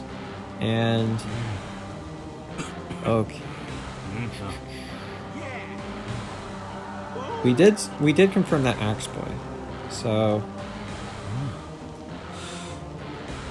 the thing that makes Axe Boy kind of, I guess the one downside of playing him is that he can be a little more risky, because there's definitely a lot of randomness to how he plays, and that can be kind of tough as a hunter when you're trying to, you know, force things to make them happen. But he's still definitely a very strong pick. And we're gonna see it's gonna be one of the ruin spawns, and I think this is probably gonna go to 3 pallet first. Ends up finding, who was that, the Prospector? Yeah, the Prospector first, and it could be really hard to find an Explorer. we got peepers here, so we'll probably see that. Yeah, the peeper's been thrown. Ends up dodging the fireball, and Prospector gets a magnet on Axe Boy. And you see what he did there was he was able to back out of the radius of that magnet. That made it that the magnet was able to go away. He's predicting the survivor's movement at the moment. Very nice as a hunter. The Prospector almost has another magnet up. Narrowly dodges the fireball. Now Prospector is basically has factory to himself. Oh, that was very close to colliding. Very, very close. Able to land the fireball there. Forward is ready. Will he attempt a stun? Might be a little early for that. Okay, tree will be coming down, but forward is going to have to transition. There's some peepers here. Will we see a fireball come in on this forward? It looks like they might be attempting a double rescue here. And that's basically... Ooh! Fireball! But Gravekeeper is also... Gets a hit on the Gravekeeper, and now... What Prospector needs to do is he needs to get far away from 3 pallet. That's where a lot of the sight. Gets the fireball on the Prospector. This is going to put a lot of pressure on the survivors here. So now... Prospector is going to go down, and we'll probably expect to see a stunning rescue from the forward if we see a rescue. They might decide to not rescue and try to push the objectives more. Cypher rushing. And looks like Explorer just found his first page. He'll probably be able to pop that Cypher there, or at least get really close. Yeah, that's going to be popped by the Explorer. Gets a first hit on this forward. And there you can see is a little bit of the randomness. That orientation of that fireball there was not opportune for him to get a double hit there. You see he backed away from that magnet. Late delayed stun by the forward there. Prospector is going to be just kind of going to a corner. He's like, okay, I'm going to try to buy as much time as I can. So I'm going to get away in the remaining ciphers. Force him to either teleport away or use his restful way and buy more time, because that middle cipher is been completed. And now we can see a lot of the other survivors are a significant distance away from this. We see Axe Boy going to transition his way. And Gravekeeper's the thing to keep in mind is that he does have 2 shelters. Will he see the Explorer here? Yes, he will. Yes, he will. And that's really tough on the survivors because he's got the password page. He can hand it off of the first rescue, but he's the only survivor that isn't injured. Narrowly dodged the fireball. And we see that he's not building up, so increased pallet break is not really going to be a thing. And fireball cooldown's about done. We're going to see being patient with this orientation right here. Gets the snipe on the Explorer. This is excellent gameplay from this Axe Boy.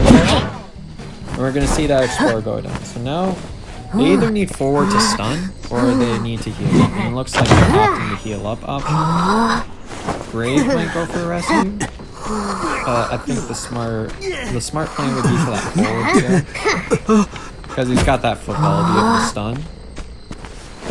But it's all just a matter of strategy. There are 2 ciphers remaining. And Ace needs to come up from a really large deficit in points. So it's going to be definitely very hard. Good patience, not rushing that fireball. And it's not ready to happen yet.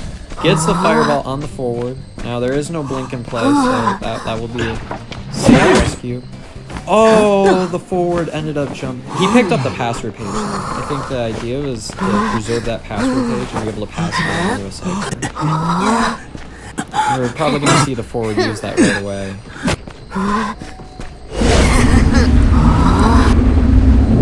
No, he actually ends up keeping it. Misses the fireball though. He's just gonna place a keeper and he's gonna.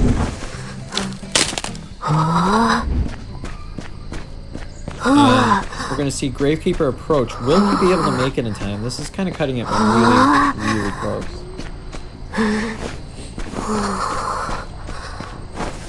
And that rescue will not happen. So, I mean, we look at the cipher progress here.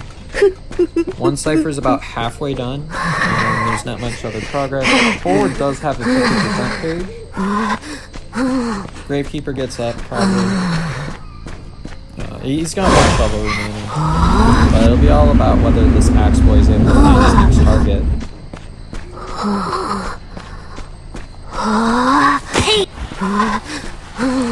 So, I think at this point, doing math in my head, I don't know if these can actually come back in this match, and I know they definitely can't if XQ is able to win this match. We're gonna see that shovel right away.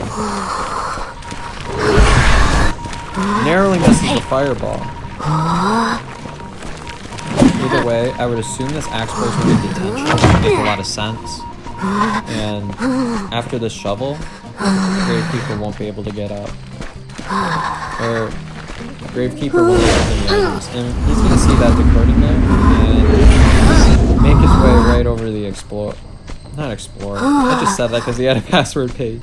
Over to this forward. I just let myself down there. So now there is going to be that pink fireball going around. I'm used to saying purple, but it's pink with this accessory. Excellent fireball. Excellent fireball. Looks like this axe boy will be going for the 4-person elimination. And we're going to see that last cipher got pushed. Gotta be careful because forward has that page. If he's able to self-heal, the axe boy might find himself in some trouble later on. I'm going to see Gravekeeper's trying to hide at the moment. But it's really hard to hide against the enemy that carries keepers. And he saw the blood trail there. So. Looks like that will be that. He's just going to follow up on this Gravekeeper here. Forward gets up. It'll be all about whether we can get that cipher. He tries to get the speed boost, but unfortunately able to get to that pallet there. And now he's going to see that pink fireball. And he's going to hone in on the forward. He is the one with the password page. He's also got keepers, so that might promote some of those snipes there. Yeah, there we go.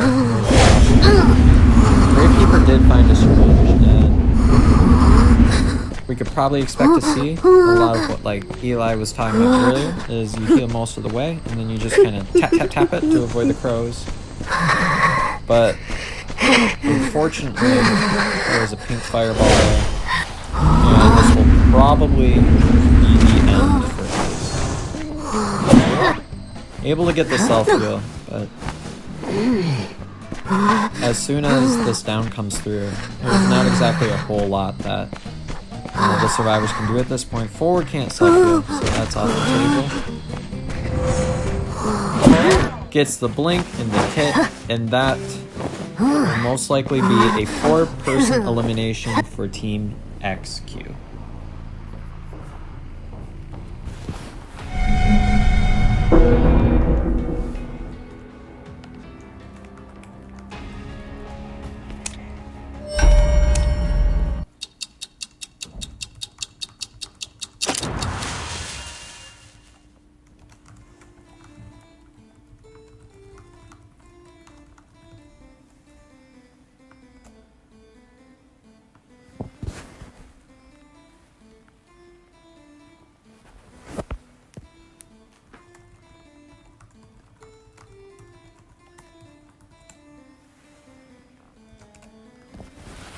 Okay, so now I'm gonna join over to PÖPPET'S match.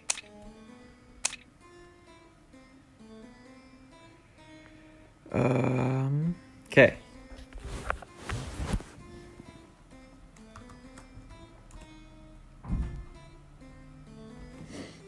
At this point, XQ and Ace tied the first round. XQ won. XQ won round 2. And after XQ got that 4-person elimination, it's impossible for Ace to come up past that deficit, making this a win for XQ. Now, for the sake of time and being able to stream the matches following this, we will not be doing the fun round. And I will be joining Poppet, I think, for the other matchup that was going on.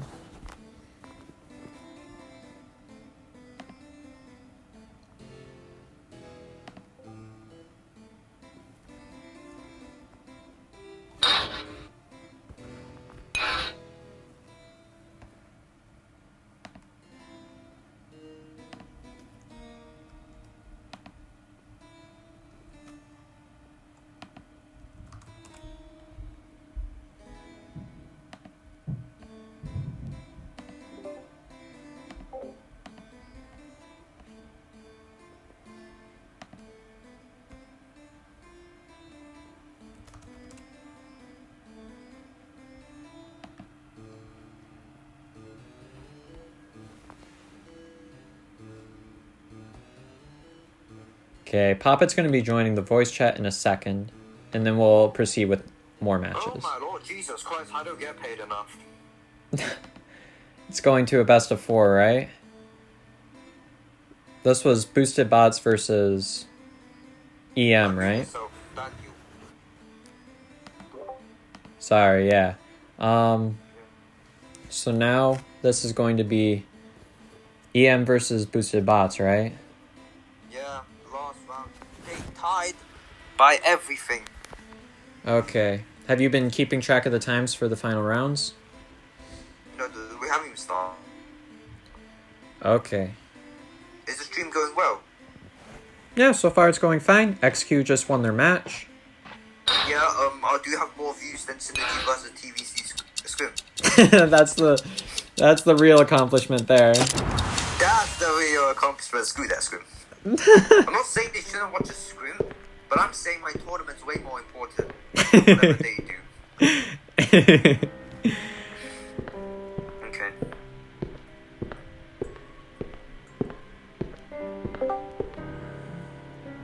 Oh yeah, I have to invite Cats now. Because of, Ooh. yeah. We got him to commentate. Is it for EM or is it for AKB? We're doing the last BO4, the last round. For, Alright. My phone. yeah. I'll be right back. Because they... Pleasure to meet you, Music Man. Nice to meet you too. Yeah, I think you're the BQ patroller that clapped like exactly with Perfumer today. I think I saw you today. Hopefully. Yeah, that was my first time playing Bloody Queen in a long time. Oh, and then I got harassed by a prospector. I had so many hits that would have gone through. Yeah, I know. I was like, after you bro. shared Ollie, I was like, okay, maybe you should have just like targeted the freaking Perfumer. Next thing you know, there's a whole prospect on your ass. I was like, what happened? What happened? And I almost got a patroller, which would have secured the elimination too. I was like, literally just like 1 or 2 meters and that patroller would have hit, and then I got a stun, and I was like, bruh. Yeah. Kat, so do you want to commentate now? Sure, it doesn't matter to me. Tell me when we're ready to go. And Okay, I sent you a friend request. I'm getting on right now. Yeah, Give me a moment. Yeah, cool. Okay. But yeah, so this map will be Leo's Memory. Oh. What's the score? It's tied. It's like 5-3. Let me count this. 5-3. You're doing an amazing job, Poppet. I hope you know that. Thank you. It's 10-10. No, wait, no, that's not it. It's tied. No, it's That's 12-12. cool. Each 12-12. team won a match, lost a match, tied a round.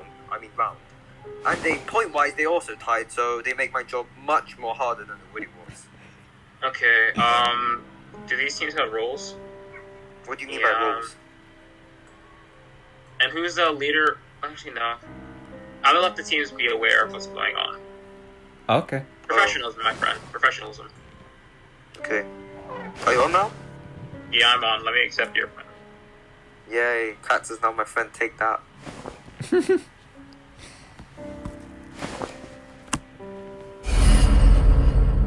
Okay. Wait, do we ban four survivors and 300s, or do we ban 2? What round is it? Fourth round. If it's BO4, 4 survivor bands, 300 bands. Yeah. Give me one. So, Papa, this one is the tiebreaker for sure, right? Because we got another match after this? This is the tiebreaker. Okay. So everything comes down to this last match, correct? This will be the last one. Then we've got AKB versus JST. I'll be timing the match, so yeah. Okay, so in order for one team to move on, would they both need a draw or a win from either respective? Correct? No, it's just as the last one. Oh, the points. This is just basically like a BO1 round technically. Okay. So we should be. So what if so they're tied? What if it's a draw? So whoever gets a draw proceeds. I don't know how this works. I mean, if they're tied, first of all, they do 2 matches. If they're tied by points, like two of them, like both hunters get a 4-man. We timing them, and whoever does the fastest wins. Got it. Is your stream still up, Poppet? Do not see your stream. No, I'm streaming on. No, it's on Music Man. It's my channel. Links in the announcements. Got you right now. Oh, can you hear a voice already? Yep. Oh, hi. Hello there. Jesus Christ.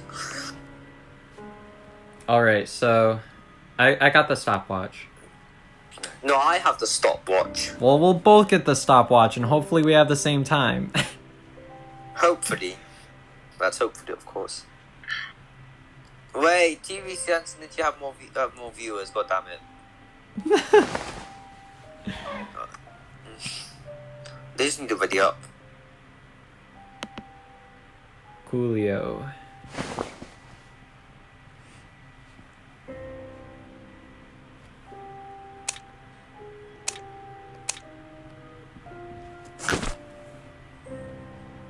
I'm just gonna casually send Cats a friend request on stream. Oh, sure, go for it. I'll accept it. One thing I have to check is if I still have like 200 people on my friends list. No, honestly, like, my friends list is full of, like, OG players that don't even play the game anymore. So it's, like, there for, like, memories.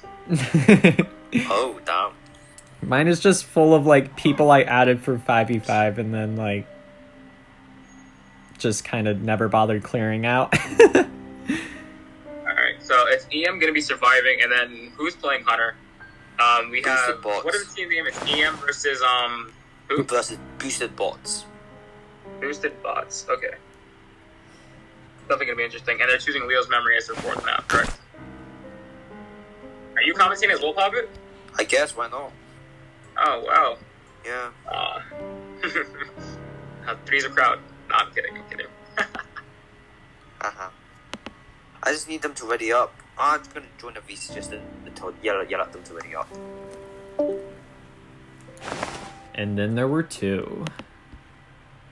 Well, as we were to commentate, what do you expect to see on Leo's Memory? What do you think, what 100 would be banned on Leo's Memory? Well, I would say at this point, because we're in the best of 4, we've got 300 bans, so we could probably expect to see a Dream Witch ban, as like with every other map. We might see a possible Sculptor ban. Those 2 are usually the ones that are banned on this map. And it'll be a matter of whatever we saw during the round 3 that'll probably determine that 3rd ban. On Leo's, some other strong hunters or strong picks for this late in the game could possibly be Wu Chang. Axeboy well, is if pretty they good on this analyze map. their hunter, if they know who the hunter is, then they're gonna focus more on a target ban. Yeah, for sure. I think they already they know what they have in store, what's going on for them, so they're going with a feaster ban, possibly as a possible bans, smiley face. So they're definitely analyzing it. So very good job on behalf of EM, knowing what the hunter is going to play. However, when it comes to being a versatile hunter, you don't know what that hunter has in its arsenal. When it comes to survivor bans, we have 4 survivor bans. So I'm anticipating maybe a mech ban, maybe a steer ban, anything to stop extended kites. Poppet, you were loud as hell. Yeah, I dropped my iPad. Very professional. Very professional. Nevertheless, we have a forward cowboy band, mechanic, and merc band. Now, this is kind of risky as to why this hunter didn't ban priestess, because priestess can be utilized on this map, but the hunter really took away the harassing aspect. So instead of going after support, he's gonna take down each player as an individual, forcing them to come out of their comfort zone. For example, as you can see, EM Cloud, who plays forward, EM, Mean, and Kinky, who also utilizes the Cowboys, been a Cowboy for very top seasons, rush type seasons, and the mechanic to stop the side rush, and the mercenary. Quite interesting to see what this hunter is going to play as to why they would ban harassing characters. So I'm gonna assume that this character or hunter that is going to be chosen is going to be a character that can be harassed easily. So that's why they chose those bans. Yeah, for sure. Another thing that's interesting is leaving, you know, all of like the support on the table. So you've got your seer and you've got your priestess, and we're seeing that come out here. It's interesting after the merc and forward got banned that they are going for that gravekeeper and first officer. And even though this hunter did take away a lot of the harassment there, it's interesting that we aren't seeing that wildling pick. Clearly this hunter appears to be pretty cautious around this team's harassment abilities, so it's kind of interesting that we don't see that wildling. EM has a very interesting team comp. Now, you have the Seer Owl. You can utilize the portals. You have the Gravekeeper and the First Officer, so 2 rescue, 2 kiters. And to add on, they have the Priestess and the Seer to extend their kite. The ideology behind having these 2 characters is your support. Now, a lot of people see Seer as, let's say, a kiting character. To an extent, he is. However, that Seer Owl can change games. Likewise with those Priestess portals. Those Priestess portals can make a 30-second kite after the first hit into a 5 Cypher with just 2 portals. I've seen it happen. We have a Bonbon on Leo's memory. Everyone is locked in. We have a First Officer, Gravekeeper, Seer, Priestess, Music Man. Let's take over. Yeah, for sure. And it's interesting that we're going to see that Bonbon pick. Bonbon typically tends to be like a tie hunter, and especially I would consider this map to be pretty tough on a Bonbon, especially on a larger map. On larger maps, those can kind of promote more of that rotation there. And we're going to see, this is like, I think spawn 1. Right now we have a factory spawn. This means someone spawns. So usually with key spawns on Leo's memory, they're usually grouped together. Therefore, someone spawns at Chico Pallet or a little more towards Shack. As moving towards the Meaning Kinky, the Bonbon is rotating towards the Priestess, which is a very lucky find. If not, this can actually go very bad for Bonbon if that Priestess is able to transition the factory well. There goes that first bomb, and then another bomb. That Priestess is doing her best to transition the factory in her best area. This Bonbon trying to time out those bombs. Very good distance from this Priestess. This swing can get up moving into factory, Music Man, you can go. Yeah, for sure. And we'll probably see. Oh, that Seer Owl is going to be just enough for that Priestess to get to factory. Now, Eli, taking that bird transition to factory, the best kind of use very good for Priestess too. Let's see, wait, what build did you take? Well, I can't check. We can't see the build. However, we do see the Bonbon utilizing Blink. So I'm going to assume that this Bonbon wants to secure kills as quickly as possible.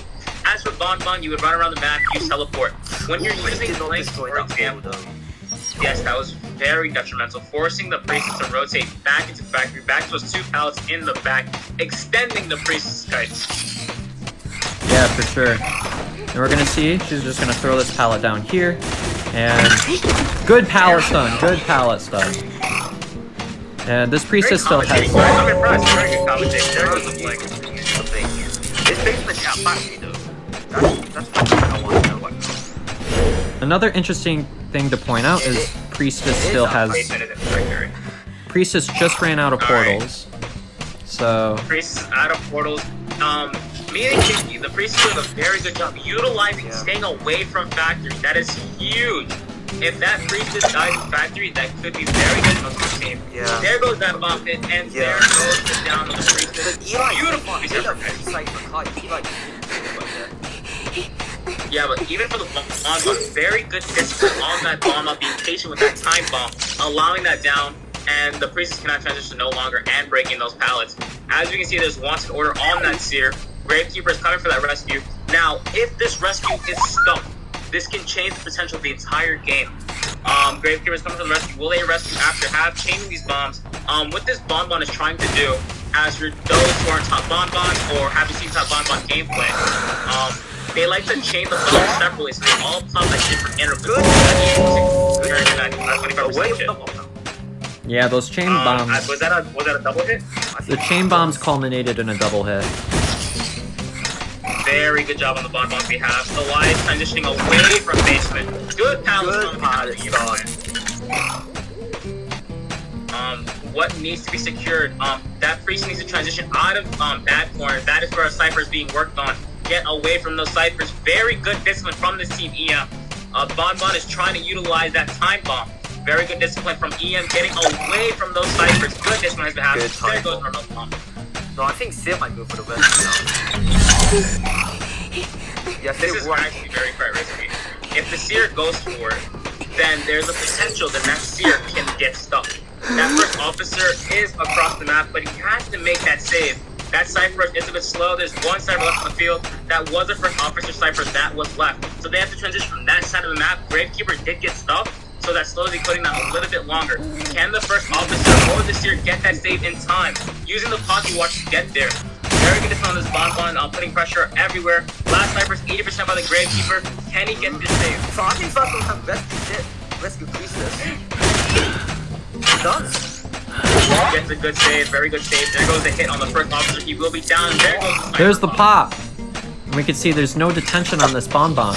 And what this bonbon's gonna want to do is he definitely wants to try to get as many downs as possible, but at this far late in the game, a lot of times what bonbons are going to do is they're going to rely on their camp, but a lot of times, especially with the low mobility and map pressure that bonbon typically has, it can be really hard to get these downs secured at the end, especially Dungeon is in the area. Yeah. So another great change from this bonbon. A highlight of this match is EM's communication. They very stepped up their game from the beginning of the game and teleport to the rocket chair, which is unfortunate. Gates are open and there's a 3-man. Okay, what was the time? It was 4 minutes 50, something like that. What did you get, Music Man? I forgot to hit start. I'm so bad at this. Oh, I forgot to hit start at the beginning, so yeah. It's calm though, it's calm. I'm just a commentator who's here. Okay. So I will check. We're going with... Nevertheless, if we want to reflect onto this match, very good communication on that team's behalf. EM Elias is the captain of that team, which I'm presuming. Very communication, staying away from base. So big aspect of the tournament is the communication. For example, there was a cipher done at that corner. He kited away from it, and by allowing that stops the pressure of stopping that cipher. The bonbon did very good as well. Do not take away from that key aspect as well. The bonbon did very good double hits onto the first officer and the Gravekeeper, slowing down the entire game. Nevertheless, very good kite from the priestess, very good chains and discipline from that bonbon. Music Man, do you have any comments? I agree with your analysis on as far as EM had very excellent communication and made sure that when they died, you could kind of tell with their communication. They were, we aren't in the VC, but you could really tell that they were asking each other, where can I die? You could tell, like, whenever they were eliminated, whenever they were down by the bonbon, they weren't dying on any key ciphers that were being worked on. You saw, Priestess was starting to come towards Bad Corner, but ended up deciding to go towards Moongate instead of dying on that cipher that was being worked on. Right. As we're moving on to the next round, we have EM Hunting. We have Moldy Pizza, who is known for his infamous Blizzard, Axploit, and as we saw, Ann. Do you think that an Ann will be banned on Leo's memory? It'll be very interesting to see for sure. Leo's can be a pretty tough map for Ann. A lot of those kiting errors in like the 2 stories and Factory can be really tough when I'm playing, and I rarely ever play her when I'm in ranked. What do you main Music Man aside from BQ? I play Dream Witch, Bloody Queen, Bon Bon, Axe Boy. I actually have played Anne at times. I've also worked a lot on my Sculptor, so I'm basically just trying to cover the meta.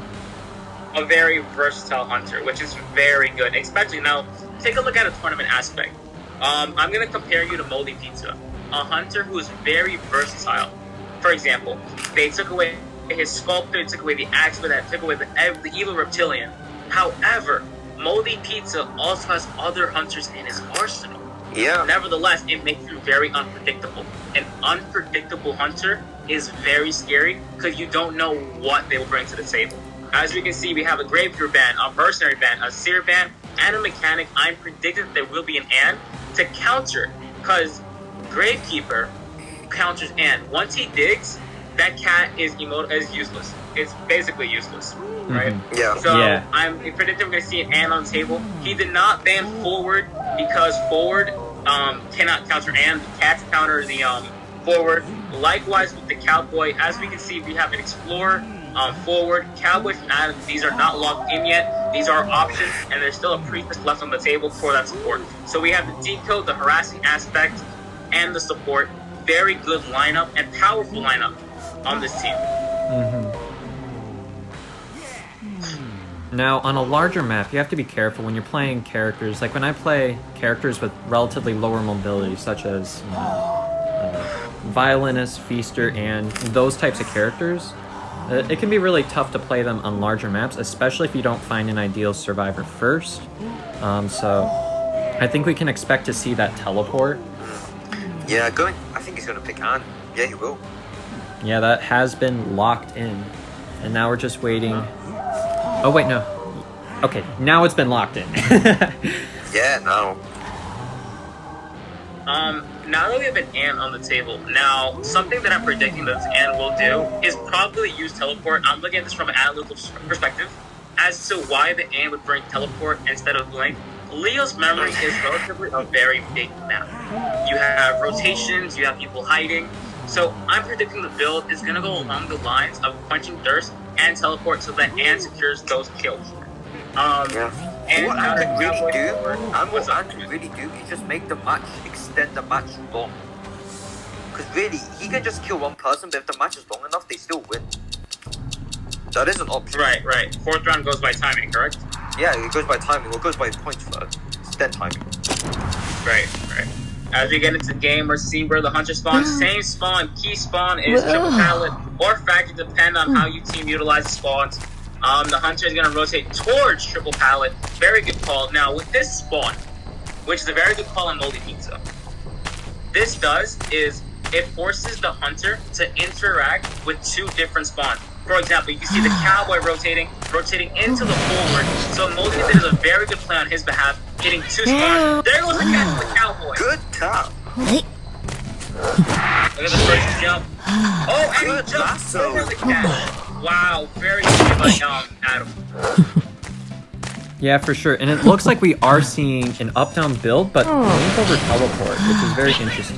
Now, I think part of that mentality comes from the fact that this Anne only needs a die in order to win the match. And up-down Blink is a very, very strong tie mentality. Most definitely, he's on the Cowboy. He stopped the Cowboy using that lasso and ability by using Anne's new buff. For those who are not aware, she can stop abilities. Really putting a lot of pressure onto this Cowboy. Good mind game, a Moldy Piece of Blink, and the down on the Cowboy. Now, mathematically, you can decipher this is a title, which is what the Anne wants. But not with Survivor. Survivor is the last best. They must at least win this and get the match done as fast as possible. We're gonna see that. In order for them to secure a win, there's two things they can do. It's either they don't rescue at all, or they do both rescues, which is quite risky. But if they don't rescue, they're definitely going to utilize that cycle. Most people do a very good job putting pressure. I don't think you can rescue double attack. Oh, and that's Explorer! That's gonna be very detrimental to this team. Who's gonna go for that save? It won't be rescue half, and if you normally rescue after half, that's a time mentality. Oh dear. Very good discipline on Moldy Pizza. He's gonna secure this kill. He needs to secure this kill in order to move on. We're gonna see that tide on the Priestess there. Priestess was able to... Double cat. A great double cat on Adam. There goes a jump, and there goes a hit. Ty Turner is immobilized, useless after that hit. Gonna secure this kill here. We're down to 4 sides. Ooh, forward is coming here though. I think forward. Game changer, and good. Good patience from this Anne.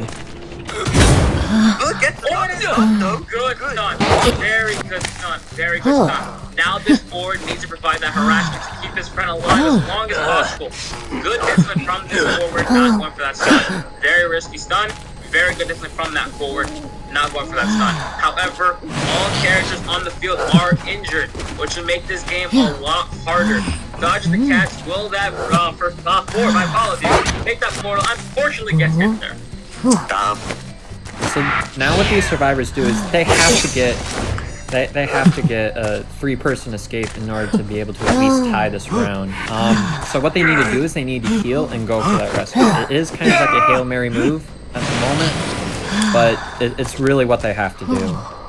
Yeah, it's not really a good situation for the Cypher all injured and Cypher-wise, they have 3 Cyphers left. And they must... Very good discipline from what's the name of this team, by the way? We have EM and who else, by the way? I'm not familiar with Boosted the Bots. Boosted Bots. So very good discipline and Cypher from Boosted Bots.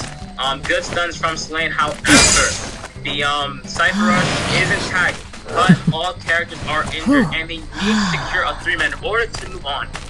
This looks very harsh at the moment. Jumping, very discipline from Moldy Pizza, putting pressure all over. And there goes a rescue. And they need to get as far away as possible. This Hunter needs to secure that down on that forward in order to move on. Yeah. For sure. So now, talk about the active. Forward still has about half a football, so we're gonna see probably that football is gonna be used for utility. Yeah, right there. Wow. Good discipline.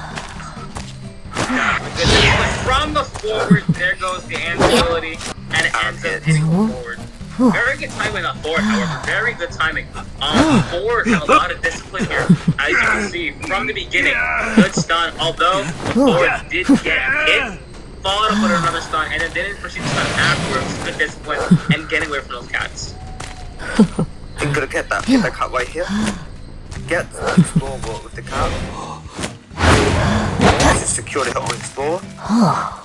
Good job. I think I might just chair yesterday.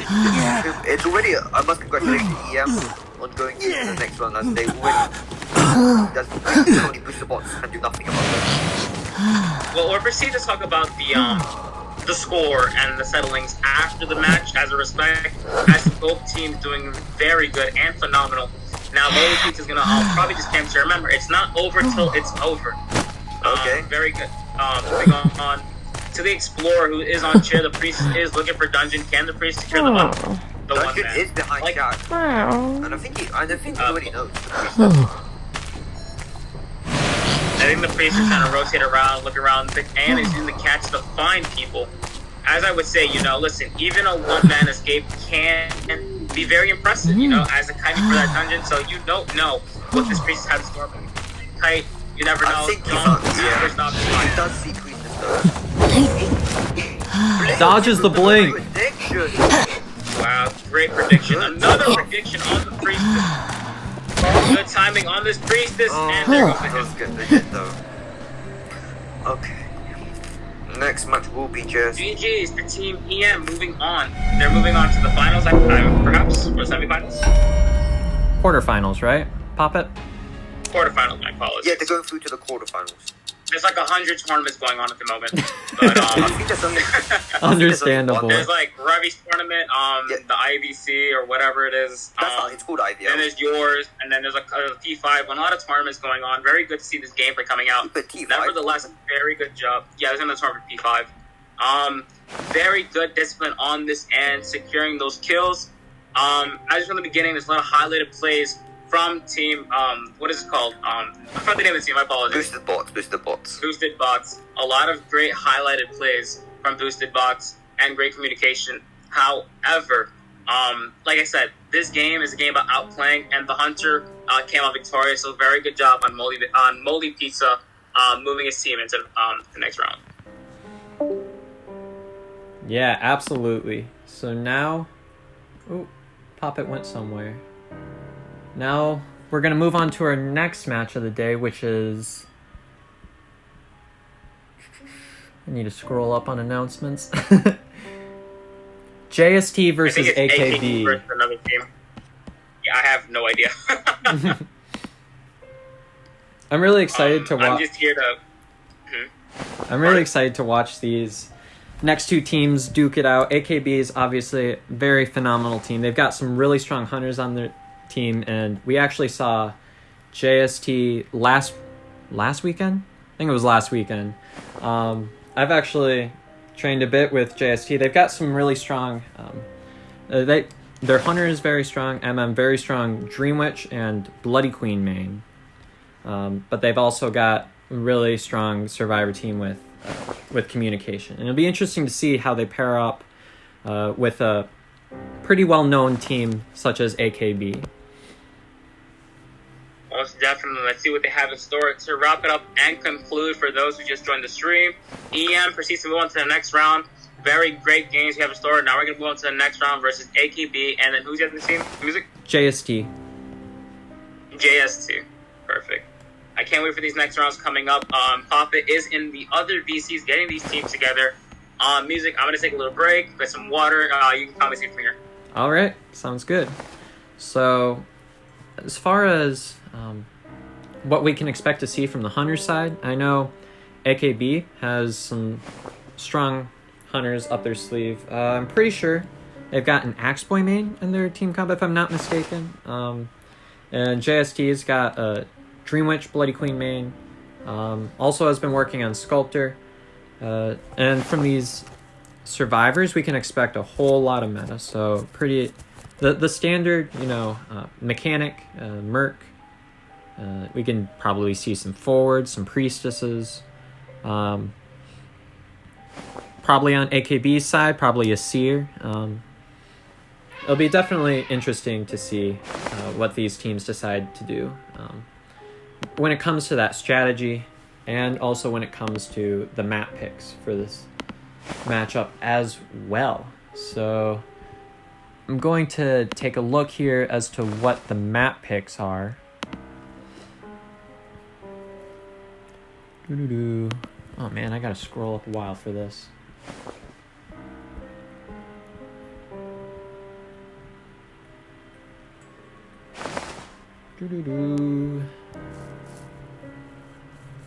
So map 1 is Church and map 2 is Moonlit.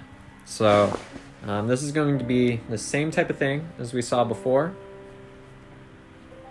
And shoot, what map do we just come from? After the time switch, my brain is just all boggled up right now. We just came from Leo's. How long is the, how do you say, the timing for the stream? How much is it off by? We have a 1 minute delay. Awesome. Alright, so as we move on to the next rounds, we have JST versus AKB. Teams known for utilizing Dream Witch, definitely with AKB. I know one of the hunters is a Percy main, top Percy, top Dream Witch, and I can't wait to see what they have in store. Moving on, Music Man, as for commentating, how long have you been commentating for? I've not been commentating too long. I've started my channel up at about March or April of last year, and I've just been kind of reviewing just kind of my own gameplay, and then I moved into streaming, and now I'm doing a lot of this like MCing stuff, and this is pretty much my first like professional-ish kind of like tournament, kind of organized bracket system, and it's been a really fun experience so far. I have commentated a few scrimmages in the past, but this is kind of my first organized tournament that I'm MCing. Well, one thing I must say is that you're doing a very great job. Honestly, the thing with commentary and commentating, as for people in the chat who would know, when you commentate and giving that insight as to like strategies, as to like map picks, it's always something good to have. And seeing things from an analytical perspective. On one instance, you can be like, oh my god, wow, an amazing blink. But then it goes into depth of like, okay, how that blink was utilized. You know? Yeah, so for sure. As for commentary, you're doing an impressive job, man. And it's a pleasure to meet you. It's my first time meeting you, I believe. I think so. Unless we interacted in the past before. I think just in ranked. Always that BQ with Patroller, as I remember. Yeah. I don't remember if I've played anything else against you. I've been playing a lot of Axeboy lately. It's kind of like one of my weaker mains that I've been trying to move into as I try to get, hunters that'll possibly be good for like winning in later tournament rounds. I think one of the biggest things regarding hunters as to how they should be played, something we do on my team, is that we utilize hunters based on the map. And I think that's very important. For example, which hunter are you strongest with? Like, for example, let's say Red Church, which is a very good spider map, per se. Let's say you're a top spider. What map will be best for you? For example, would it be a big map? Would it be a small map? You know what I'm saying? So I think you should utilize the hunters and have a versatility based on the map they're very good on. Yeah. You know? One thing that I've been kind of experimenting on with Axeboy is that I want to be able to use him in the case of it's a later map pick and we decide to pick like Leo's Memory. And I know if I'm going to be able to be really successful playing Axeboy, I personally think Axeboy is pretty strong in Leo's Memory. I know that if I can be consistent with him on that map, with the Leo's Memory pick, I can put a lot of pressure on an opposing hunter. Do you mind if you go up? Yeah. Oh, that'd be great. I was waiting for it to be open. It was open for quite some time, but okay. Okay. As you were saying, Music Man, before Poppet brutally interrupted you. Wow. No, I regret having this guy here. At least, you don't have commentary where Poppet says, hey, you suck. I'm getting violated over here, fam. All I'm saying is, like, when it comes to commentary, and at least with the MCs, when you're commentating, it's good to have that positive aspect. You always focus on the positive. For example, something that happened at Koa 2, when a player named K-Dead lagged out of the match. He was a part of Team Boosted, which I was a part of back in the day. Oh yeah, like that was in Koa 2. What happened was in Koa 2, two commentators, stated when he lagged out, after they were losing a match, the commentator stated, Dead accepted his fate, and the community went ballistic. It was quite rude, and the commentators moving on past that, they took that as a learning aspect, and only when you're commentating to focus on the positive aspects. And in terms of commentators, I think the devs and NetEase, I'm blaming them for this entirely. So the community shouldn't blame the MCs if they're not knowledgeable about the game enough for high-tier strategies and perspectives.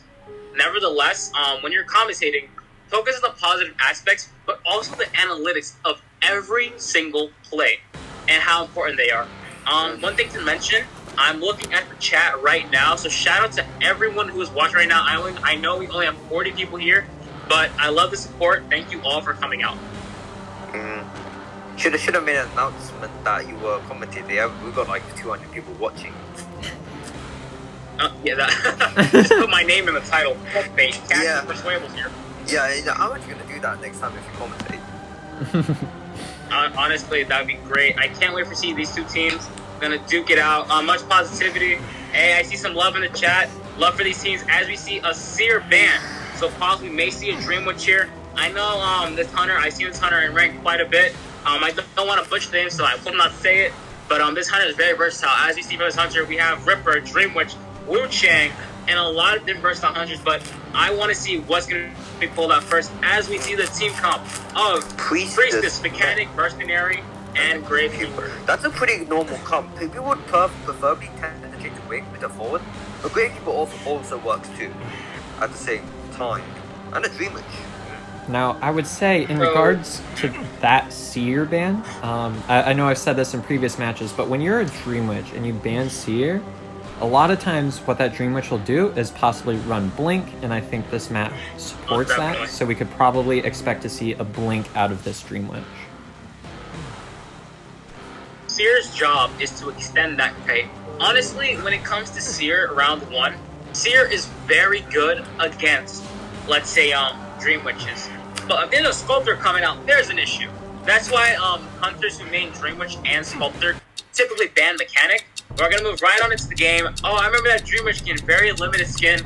We're gonna be on red church. I'm going to call it the spawn, and I'll let you guys take over. Sounds good. Let's see what's gonna happen.